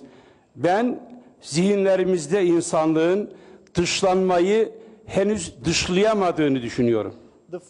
The first thing we need to do is just to question the way of our thinking, and I believe, unfortunately, we are still not came to terms with discriminating the idea of discrimination. Gelişmiş ülkeler bakımından tüketim hırsı ve ihtirasıyla refah sarhoşluğunu sorgulamaya mecburuz. And we have no choice other than questioning the logic behind the consumption and the sense of discrimination that arises from the sense of corruption. Bilginin derin bakışıyla korkunç bir felsefe fukaralığını gözlüyorum. And I sense a lack of philosophy by the huge wave of information that indeed mean nothing for practical reasons. Düşünüyorum ki bütün ülkeler, bütün milletler kendi tarihlerini düşmanlıktan arındırılmış olarak yeniden okumaya ve acıdan bal üretmeye daha fazla muhtaç olduklarını düşünüyorum. And I think all nations should rediscover their histories through a perspective of peace rather than hostility. Ortak büyüklerimizi ve ortak müktesebatımızı yeniden değerlendirip etkileşim yoluyla daha fazla zenginleşmeliyiz. We need to enrich our vision through a common culture and a common past. Ben insan haklarına yönelik, insana yönelik saldırının nerede ve hangi nedenler olursa olsun bütün insanlığın ortak refleks göstermesi gerektiğini ama bunun yakın zamanda gerçekleşemeyeceğini yakinen görüyorum. Whatever the reason, all sort of violence could be encountered by a common reflex of the humankind, but I fear this doesn't appear to be possible in the near term. Oturduğum mekan şahsen Avrupa Birliği'nin sosyal dışlanma örneğini canlı olarak ürettiği bir mekandır. The venue which I am staying right now is the manifestation and indeed a sign of the culture of discrimination of the European Union. Şu anda Türkiye dinamik nüfusuyla, dinamik ekonomisiyle ve derin düşünce ve özgürlük felsefesiyle sanıyorum mekan itibariyle dışlanmayı dışlayarak Avrupa Birliği üyesi olması gerekirdi. And Turkey should have already been a member of European Union with its dynamic population, dynamic culture, and more importantly, the culture of harmony and peace. Yüksek delegasyonu Mevlana'nın evrensel sevgisiyle ve selamıyla selamlıyorum. I would like to greet and salute all the members and participants with the high moral of Mevlana Celaleddin Rumi. Thank you all. Thank you. Grazie. La parola al collega Pinior. And now over to Joseph Pinior from Poland. First of all, I would like to stress the importance of the meeting of the chairpersons of the committees specialized in fundamental rights. I think it's a really important Italian initiatives in this current European situation. We can say about this current European situation as a kind of a paradox. Paradox of European situation. On one hand, EU has a very strong political identity, and this political identity is about peace, democracy, human rights, and the rule of law. And it works. It works particularly in the external world, as we have seen in Eastern Europe, in Ukraine, where EU became a symbol of democracy, human rights, simply a symbol of a better life and better world. But at the same time, we have the reality in within the EU countries, which was described today by the European Watch report and European EU Fundamental Rights report. And this reality is quite often very sad. The social and political exclusion, the situation of the Roma people, the situation of immigrants, very often the people without rights, even without dignity of the human presence, human trafficking, violations against women, and violations against even a habeas corpus, as in this situation, CIA rendition on European soil, or violations against privacy, which the picture of these violations became very clear after the Snowden leaks 2 years ago. What is to be done in this situation? I think what is really on the agenda is a kind of a new cooperation between EU institutions and state parliament of the EU. A new cooperation in formation of a kind of effective, let's say, new fundamental rights architecture in this new global situation in our contemporary world. I hope that the Italian presidency, the time of the Italian presidency will help to formation of this new goal and will be a little closer on this way in the coming months. Thank you. Grazie. Thank you. And now over to Burhan Kulsu from the Turkish Parliament. Hürmetli muhabbetle selamlıyorum. I would like to greet all the members and the participants with due respect. Sayın İmaya'nın temennilerine yürekten katılıyorum. And I wholeheartedly agree with the points made by my colleague Mr. İmaya. Sosyal dışlanma çağımızın çok ilerilemiş ciddi bir hastalığıdır.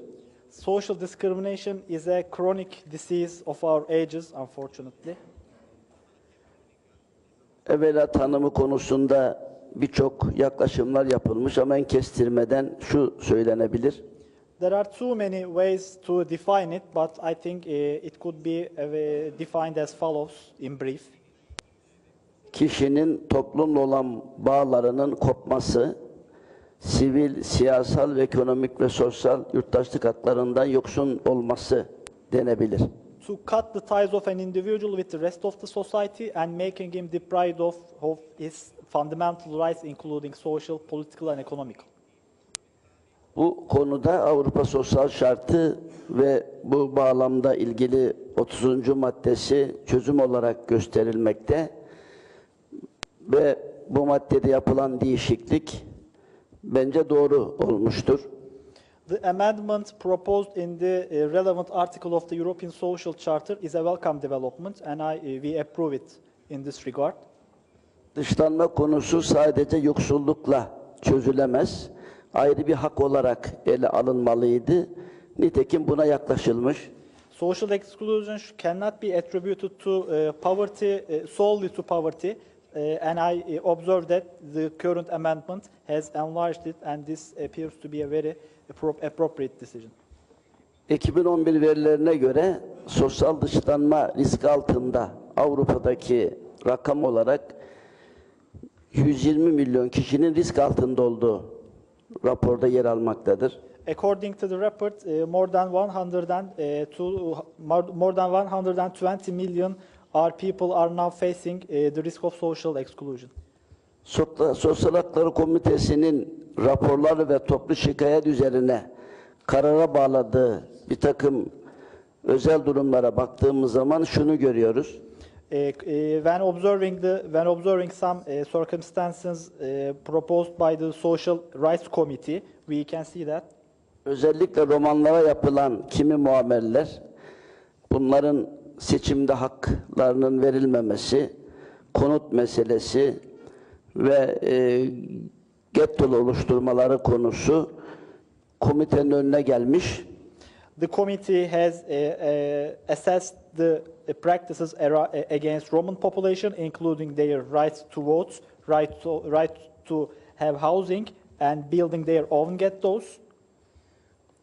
Konu olan şikayetler üzerine hakların bütünlüğü ilkesini vurgulamıştır çok isabetli bir şekilde ve bu bağlamda da ilgili ülkeleri suçlu bulmuştur.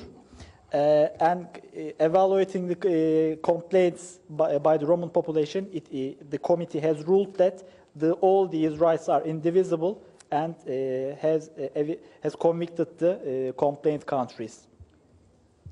Ayrıca Avrupa Sosyal Fonu bu konuda önemli bir imkan sağlamaktadır. And European Social Fund provides a unique opportunity in this manner. Ancak ırkçılık eğilimleri genelde dünyanın birçok yerinde olan ırkçılık eğilimleri kaygılandırmaktadır. But the tendency to go to racism also concerns us. Bu bağlamda 22-25 Mayıs 2014 tarihinde yapılan Avrupa Parlamento seçimli sonuçları endişe vericidir. The results of the European Parliament elections, which were held on May 22nd and 25th, is a grave source of concern for us. Biz Türkiye olarak Avrupa Konseyi üyesi olmamız, kurucu üyesi olmamız, Avrupa Birliği sürecinde aday ülke olmamız nedeniyle tüm bu gelişmeler yakından takip ediyoruz. Since we are one of the founding members of the Council of Europe and the candidate country of the European Union, we are closely following these developments. özellikle 2010 tarihli anayasa değişikliğiyle çocuklar, yaşlılar, engelliler vesaire gibi bir takım kesimler hakkında pozitif ayrımcılık getirilmiştir. Following the 2010 referendum of our constitution, some positive discriminations for children, elderly and the disabled people have been initiated. Vakıflar yasasıyla da dini azınlıkların bir takım kadre uğramış hakları da geri verilmiştir. And with the law of foundations enacted by the parliament, some rights of the religious minorities that have been pushed backwards have now been improved. Evet, söyleyeceklerim buna ibaret. Çok teşekkür ederim. Thank you very much. Grazie. La parola. Thank you. Janis Koskinen from the Finnish Parliament has the floor. Thank you, Mr. President. On behalf of the Finnish Parliament, I also want to thank the Italian hosts for organizing this meeting and this atmosphere.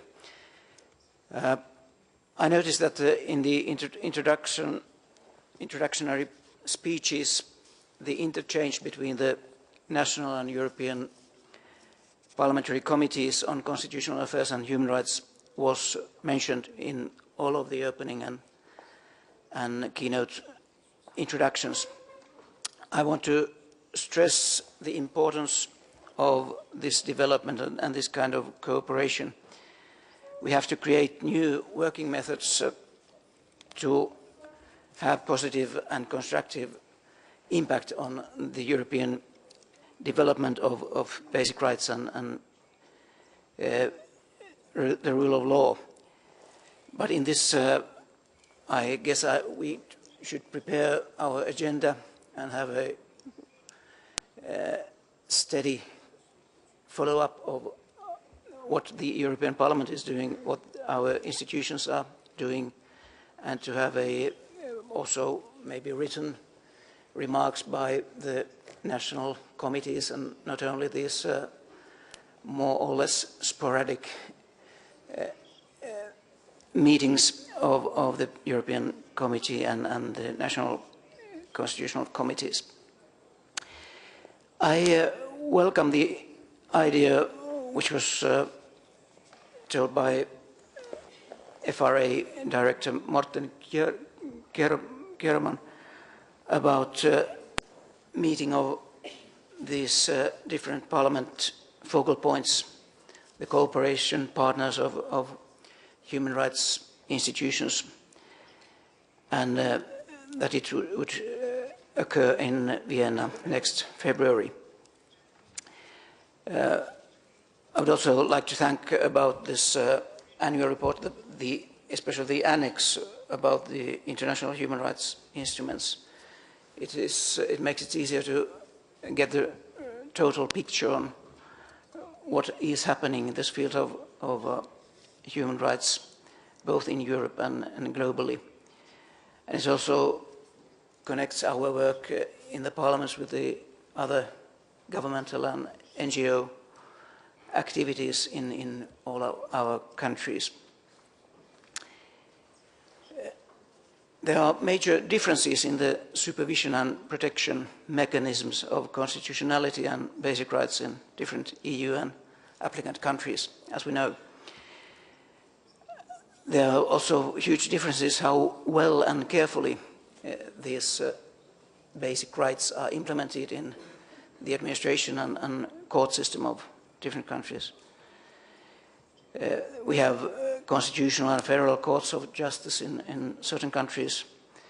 Then we have varied constitutional interpretation powers of the judiciary, especially the supreme courts of our countries and the European courts. Especially in the field of social exclusion, these differences are very huge. What kind of powers the specialized constitutional committees of the Parliament have to investigate the different bills of the government, how well they protect the social rights of citizens, and also what kind of possibilities the citizens have to get their rights through the judiciary, the specialized or supreme courts of their own country. And this is what we have to more closely follow in our reports, also by the FRA in the future. And this kind of feedback from our parliaments and the more independent supervision bodies is of utmost importance. Construction of national human rights institutions has taken various paths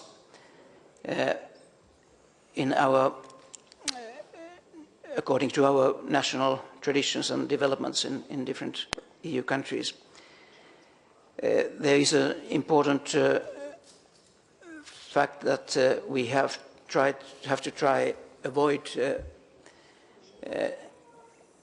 two-rail systems, that those national human rights institutions and the official supervision systems of human rights don't take very differing paths, but you have to find a common route to develop our basic rights in the same direction. And this is also one of the reasons why this cooperation between the independent human rights supervision bodies and the parliamentary ones and the governmental ones are very important. Thank you. Grazie anche per il rispetto del... Thank you. Now over to our colleague Joseph Miklowsko from the National Parliament of Slovakia. We are from Slovakia. We are 10 years in Europe, like other 10 our colleagues, countries. We are proud for it. Mostly 70% of our inhabitants are persuaded that it is positive for us. Europe is not a problem, but it is solution of the problems, especially today's crisis, which can be also new chance for us. But without changing of today's war financial systems, without changing of so-called casino economics, without pumping of money to failing banks, we cannot solve this crisis which is today still here. I want to underline competence of European Union against the competence of national states in such topics like culture, education, family, social affairs. On the national level, therefore, we should not always accept a resolution from the European Parliament, for example, especially in our country, was very much negative discussed, such a report like Estrela report or Lunacek report, which seems to be against a competition of national states. 27 countries has 27 laws about family, and also in Slovakia we have one. Moreover, 2 months ago in Slovak National Parliament we added to our constitution new paragraph that family and marriage is unique relation between men and women, and therefore state must prevent and support marriages, family and children. In this sense, this is a very sensitive topic in Slovakia. We have about 500,000 now inhabitants which require referendum on these topics, and now 4 questions are proved by Constitutional Court.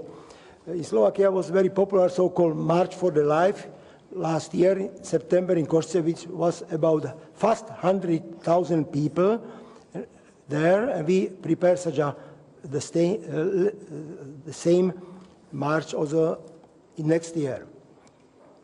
In Slovakia, we have some special condition. About 80% are Christian believer. We have about 25 older people with average pension about 400 euros, is not too much. And the number of children, like in other countries, are decreasing. And therefore, if we really do not support our classical family, also Slovakia will be in some years removed from the map of Europe. We have also ethnic minorities. For example, Hungarian, we are about 10%. We have Roma, Gypsies, about 7% in our country. In this sense, we are number one for the number of inhabitants in Europe. We have also about 5% of disabilities people in my country. And we should continue with such various minorities which could report of some problem. But I want to underline such a contradiction which is in our thesis in this section, which is named New Tools of Combat Discrimination. Something like that, yes. It is spoken 3 times on the various level of importance discrimination in Europe. For example, on the ground of religion of belief, based on age, the elderly, ethnic minorities, for example, Roma, people with disabilities, and so on and so on. But 3 times it is underlined also the topic of sexual orientation, topic of LGBT, family, gender, and so on. I think that in Slovakia, especially this last class of people, have really necessary rights, and therefore we have no discrimination of these 1–2% of our citizens, and therefore, of course, there is some priority, elderly people, family, ethnic minorities, and so on. And here in our document, our discussion, all these problems are on the same level. It seems to me it's not the case. Thank you.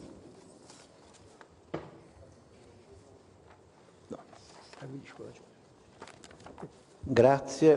Thank you to Mr. McCluskey. And now over to the last speaker, Senator Ciro Falanga, Vice Chairman of the Senate's Human Rights Committee. Thank you, Chairman. And I would like to welcome all of our colleagues.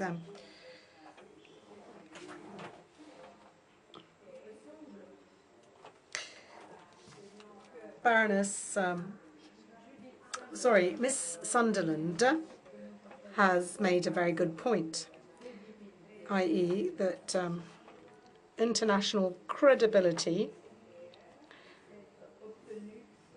can be expected only provided that certain laws and rights are guaranteed at a domestic level, at an national level. If these rights are not, say, protected adequately, it is hard to imagine that one will have the international credibility to demand that others respect certain rights. And this applies not just to the European Union as a whole, but to individual member countries. What I'm trying to say is that each member state must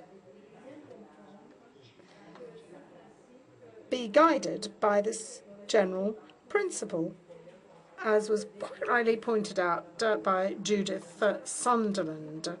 Article 80 of the Treaty on the Functioning of the European Union states the principles of solidarity and equal sharing of responsibilities.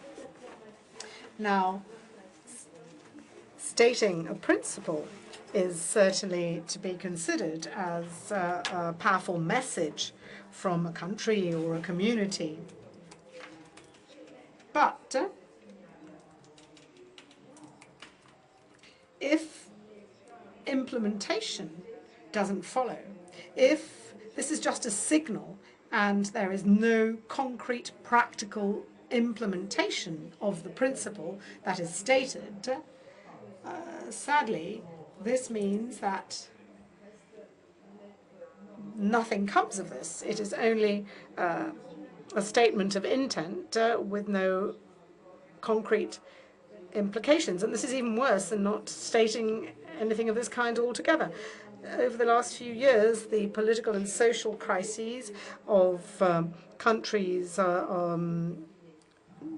in the neighboring region of the European Union, I'm referring to Syria and Libya, have triggered a flow of migrants of a truly extraordinary nature. We're talking about millions and millions of citizens who leave their countries and hope to be able to find a place where they can be respected as human beings. And that is why they attempt to reach Europe.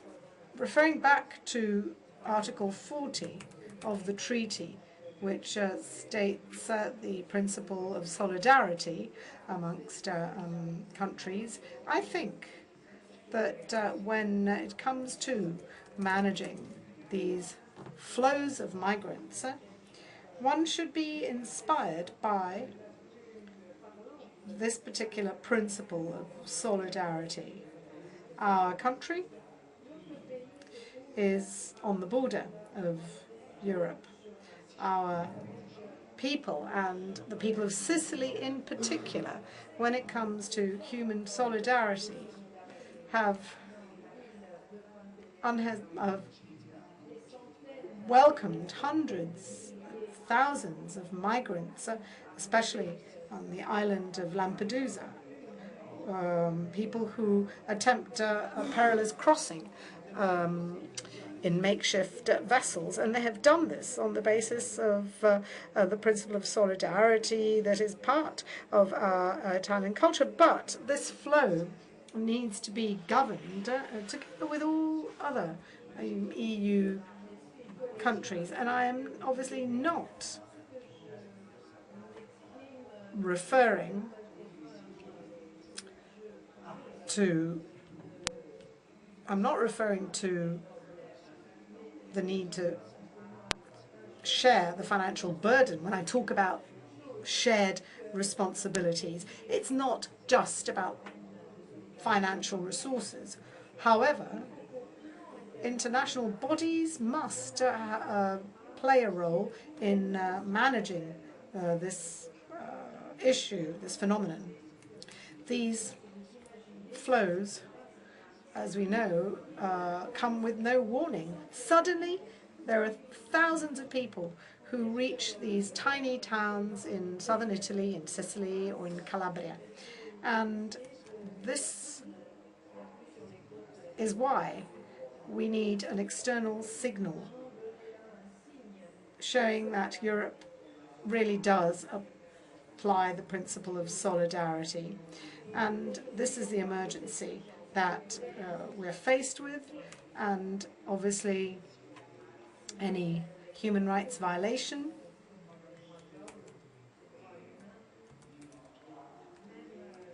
even examples of violations that we've seen in the past obviously require that there be a common EU policy, but now we're faced with an emergency, and this is a contingent situation which requires that all members of our family, all members of the European community, must firmly stand steadfastly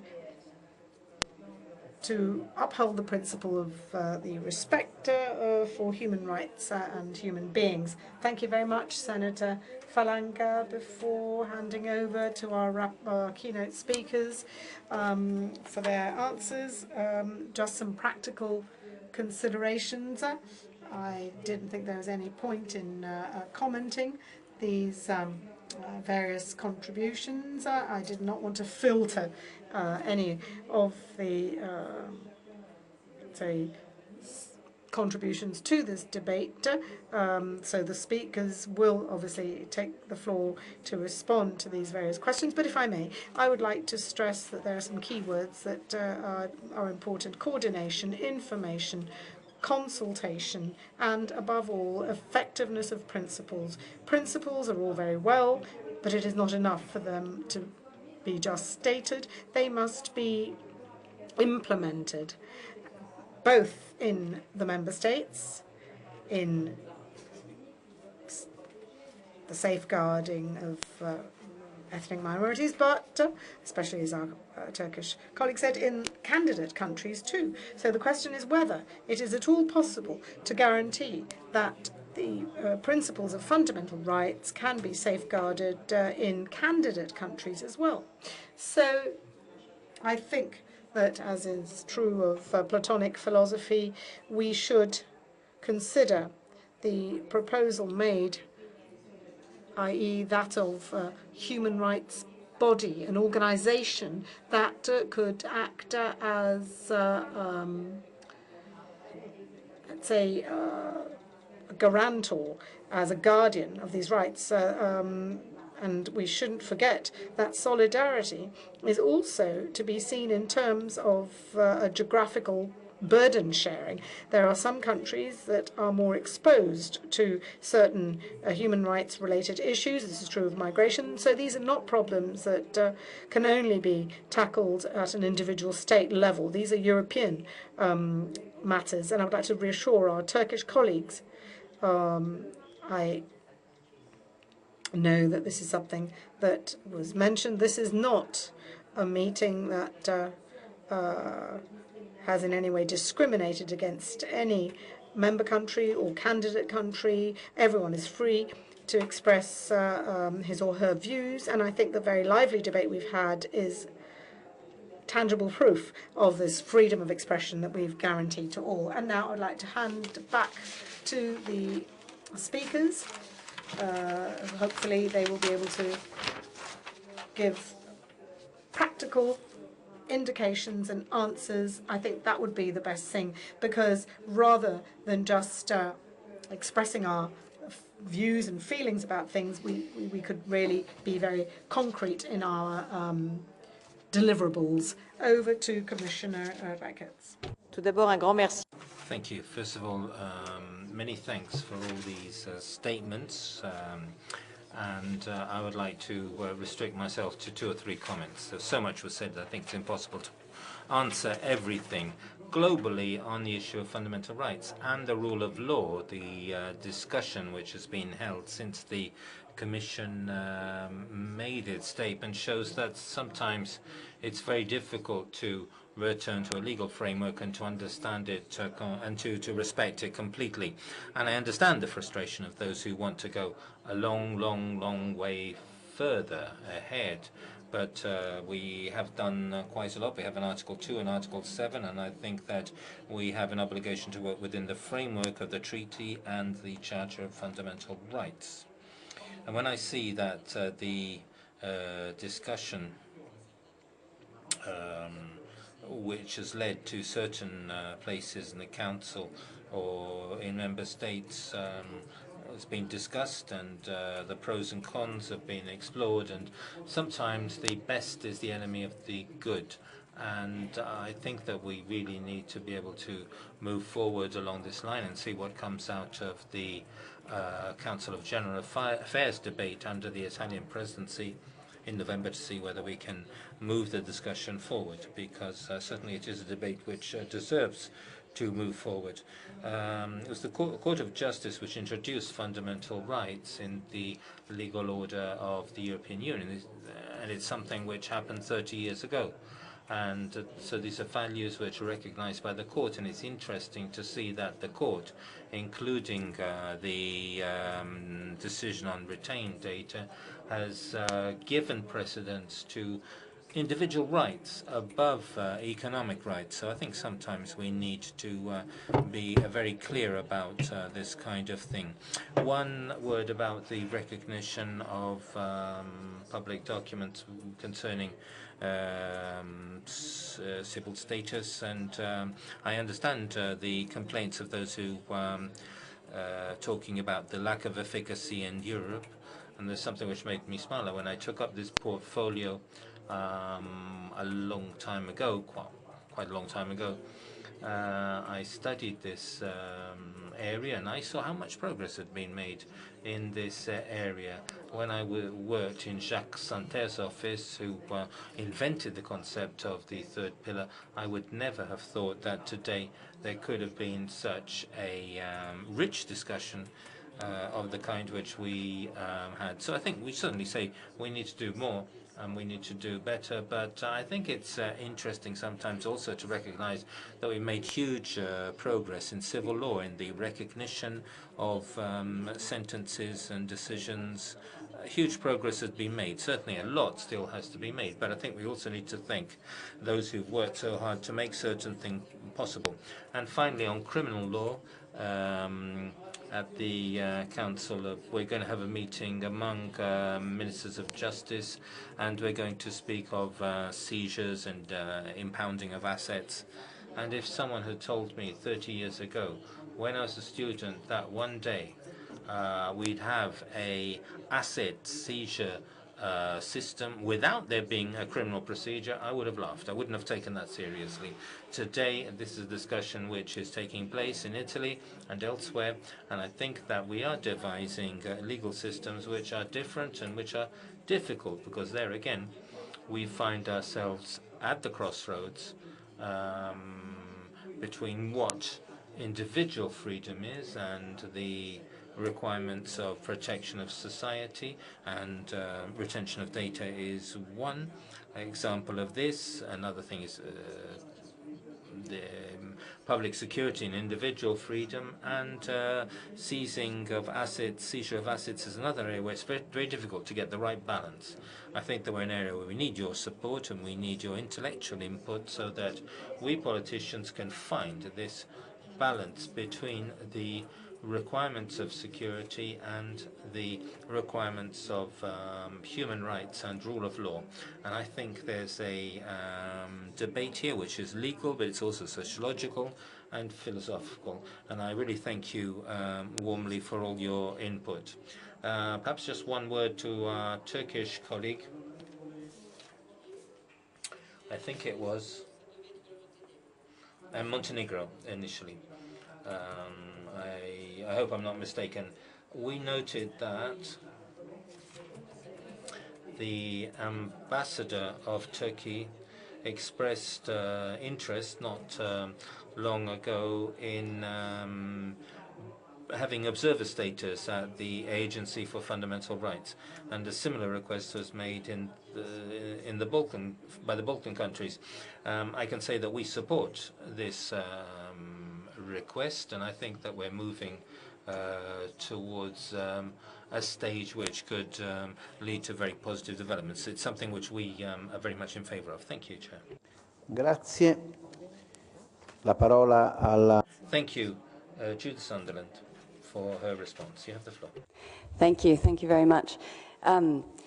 As I said, I consider myself a human rights activist. I work for a leading international human rights organization. So I see my role, we see our role as one to document and to denounce, to expose.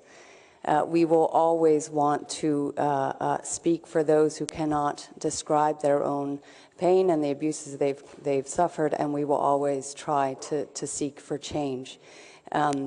And in a sense, we will never be completely satisfied. We will always have something to complain about, unfortunately. But I do fully respect the Commissioner's comments, and we do applaud the many achievements of the European Union and of single member states in respecting and promoting human rights, and it is important to always repeat that. And it is, in fact, as as was said before, the fact that the EU does have an enviable human rights framework that so many people around the world look to the EU as an example. And this is to go to the point of Senator Falanga, that it is incredibly crucial for the EU to uphold human rights principles at home in terms of their credibility abroad. My colleagues working around the world regularly in meetings when they are pressing government officials to respond to our recommendations, to what we've exposed in terms of abuses, and along with other organizations, obviously, will point to abuses of human rights in the United States and in the European Union and say, why aren't you doing anything about those? And we see more and more countries around the world looking at what's happened this year in the Mediterranean, with all of with the increasing boat migration and with a horrifying death toll of over 3,000 people, and they're wondering what should the EU be doing more to ensure that those people have a safe harbor. And on that note, I would just remind us all that when we're talking about people fleeing the war in Syria, Turkey is hosting, I think, 2 million people displaced by the conflict, whereas the numbers are far, far lower in the European Union. And in fact, the offers for resettling particularly vulnerable refugees and asylum seekers are very low, unfortunately. So when we talk about solidarity, it's solidarity amongst the member states. It's human solidarity, as you said, Senator, solidarity towards those who are in such need. I just would conclude to say thank you very much for this very interesting conversation. I thought it was interesting that in the different interventions there was attention to particular human rights issues in particular countries, and some rightly proud acknowledgement of progress in certain countries, and I think it's always very useful to have this kind of exchange. So thank you very much.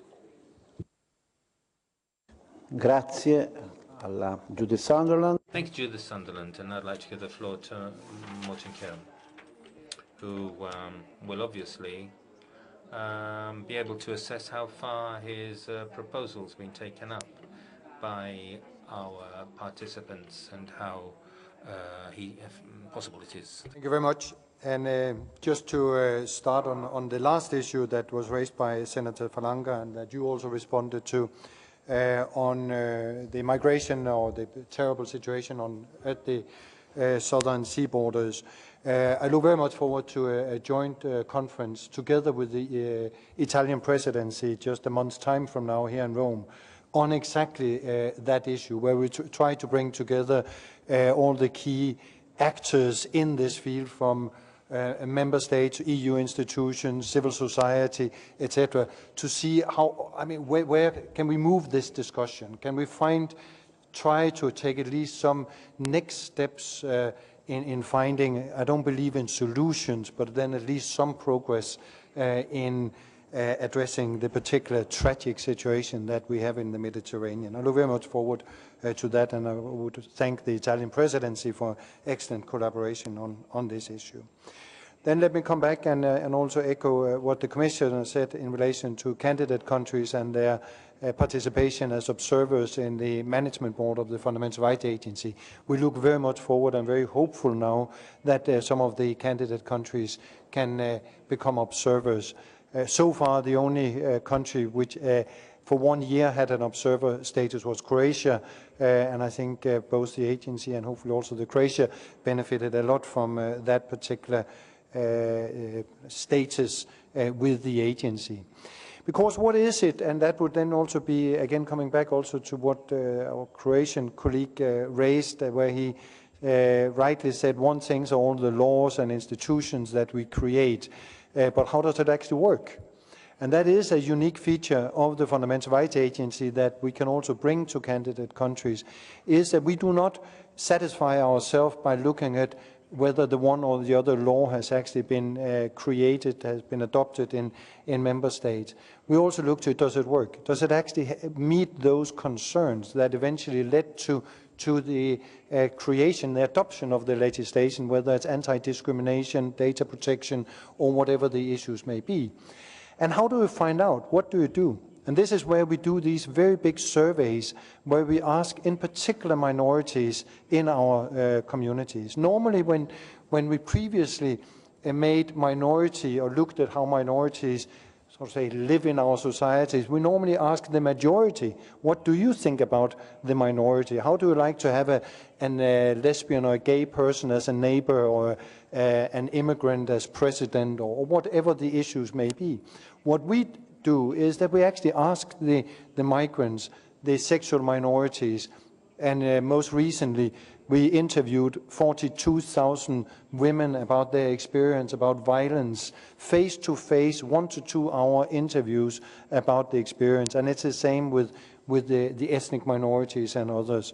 And that gives us a tremendous insight into what the situation, the level of discrimination, how people are being received by the authorities, etc., which actually offers you a lot of possibilities to act, because it's broken down. Do you feel that you have access to the health sector? We have asked Roma population, ethnic minorities and others.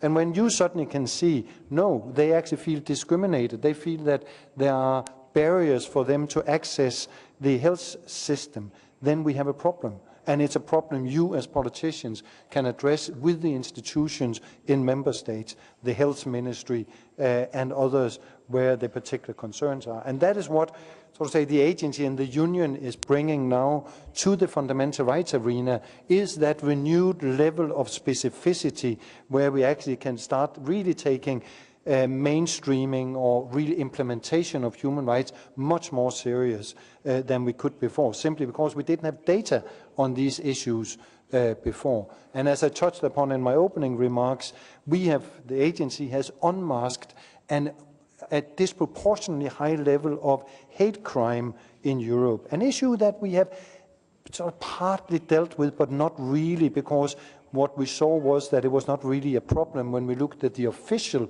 data, what is being reported to the police. But now when we ask the minorities, we can see there is a problem here, and they do not report to the police because there are certain concerns. So I think this is just to understand also what is it that we can bring in, but also to understand the uniqueness of Europe, because there are no other regions in the world which actually have this sort of data. We are often being contacted from other regions and say, this looks really interesting to get that sort of data, because it brings the fundamental rights work to a new level.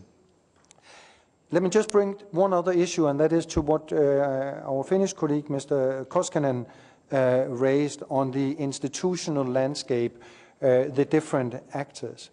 Because I think there's a lot in the making at the moment in Europe, which is very interesting, both at the national level, a coming together of the national bodies, meaning here the national human rights institutions that you mentioned, the equality bodies, the data protection institutions, and other what we collectively call the national human rights bodies.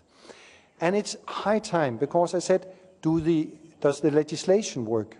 Another question that we ask is, do the institutions work? The institutions that we have established.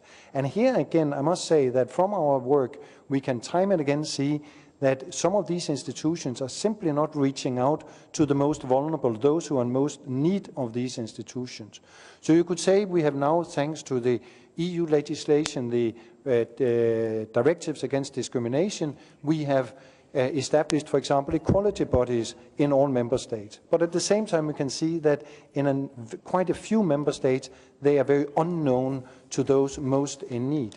So this is where we now should take the next step and actually say, okay, how can we create a stronger fundamental rights landscape, stronger fundamental rights protection at the national level, because it is first and foremost at the national level that fundamental rights should be protected. They should be protected as close to home as at all possible, and not by faraway institutions in Brussels or Strasbourg or in the UN. They are, so to say, secondary to support what is happening at the national level. And this is where we can do still a lot at the national level.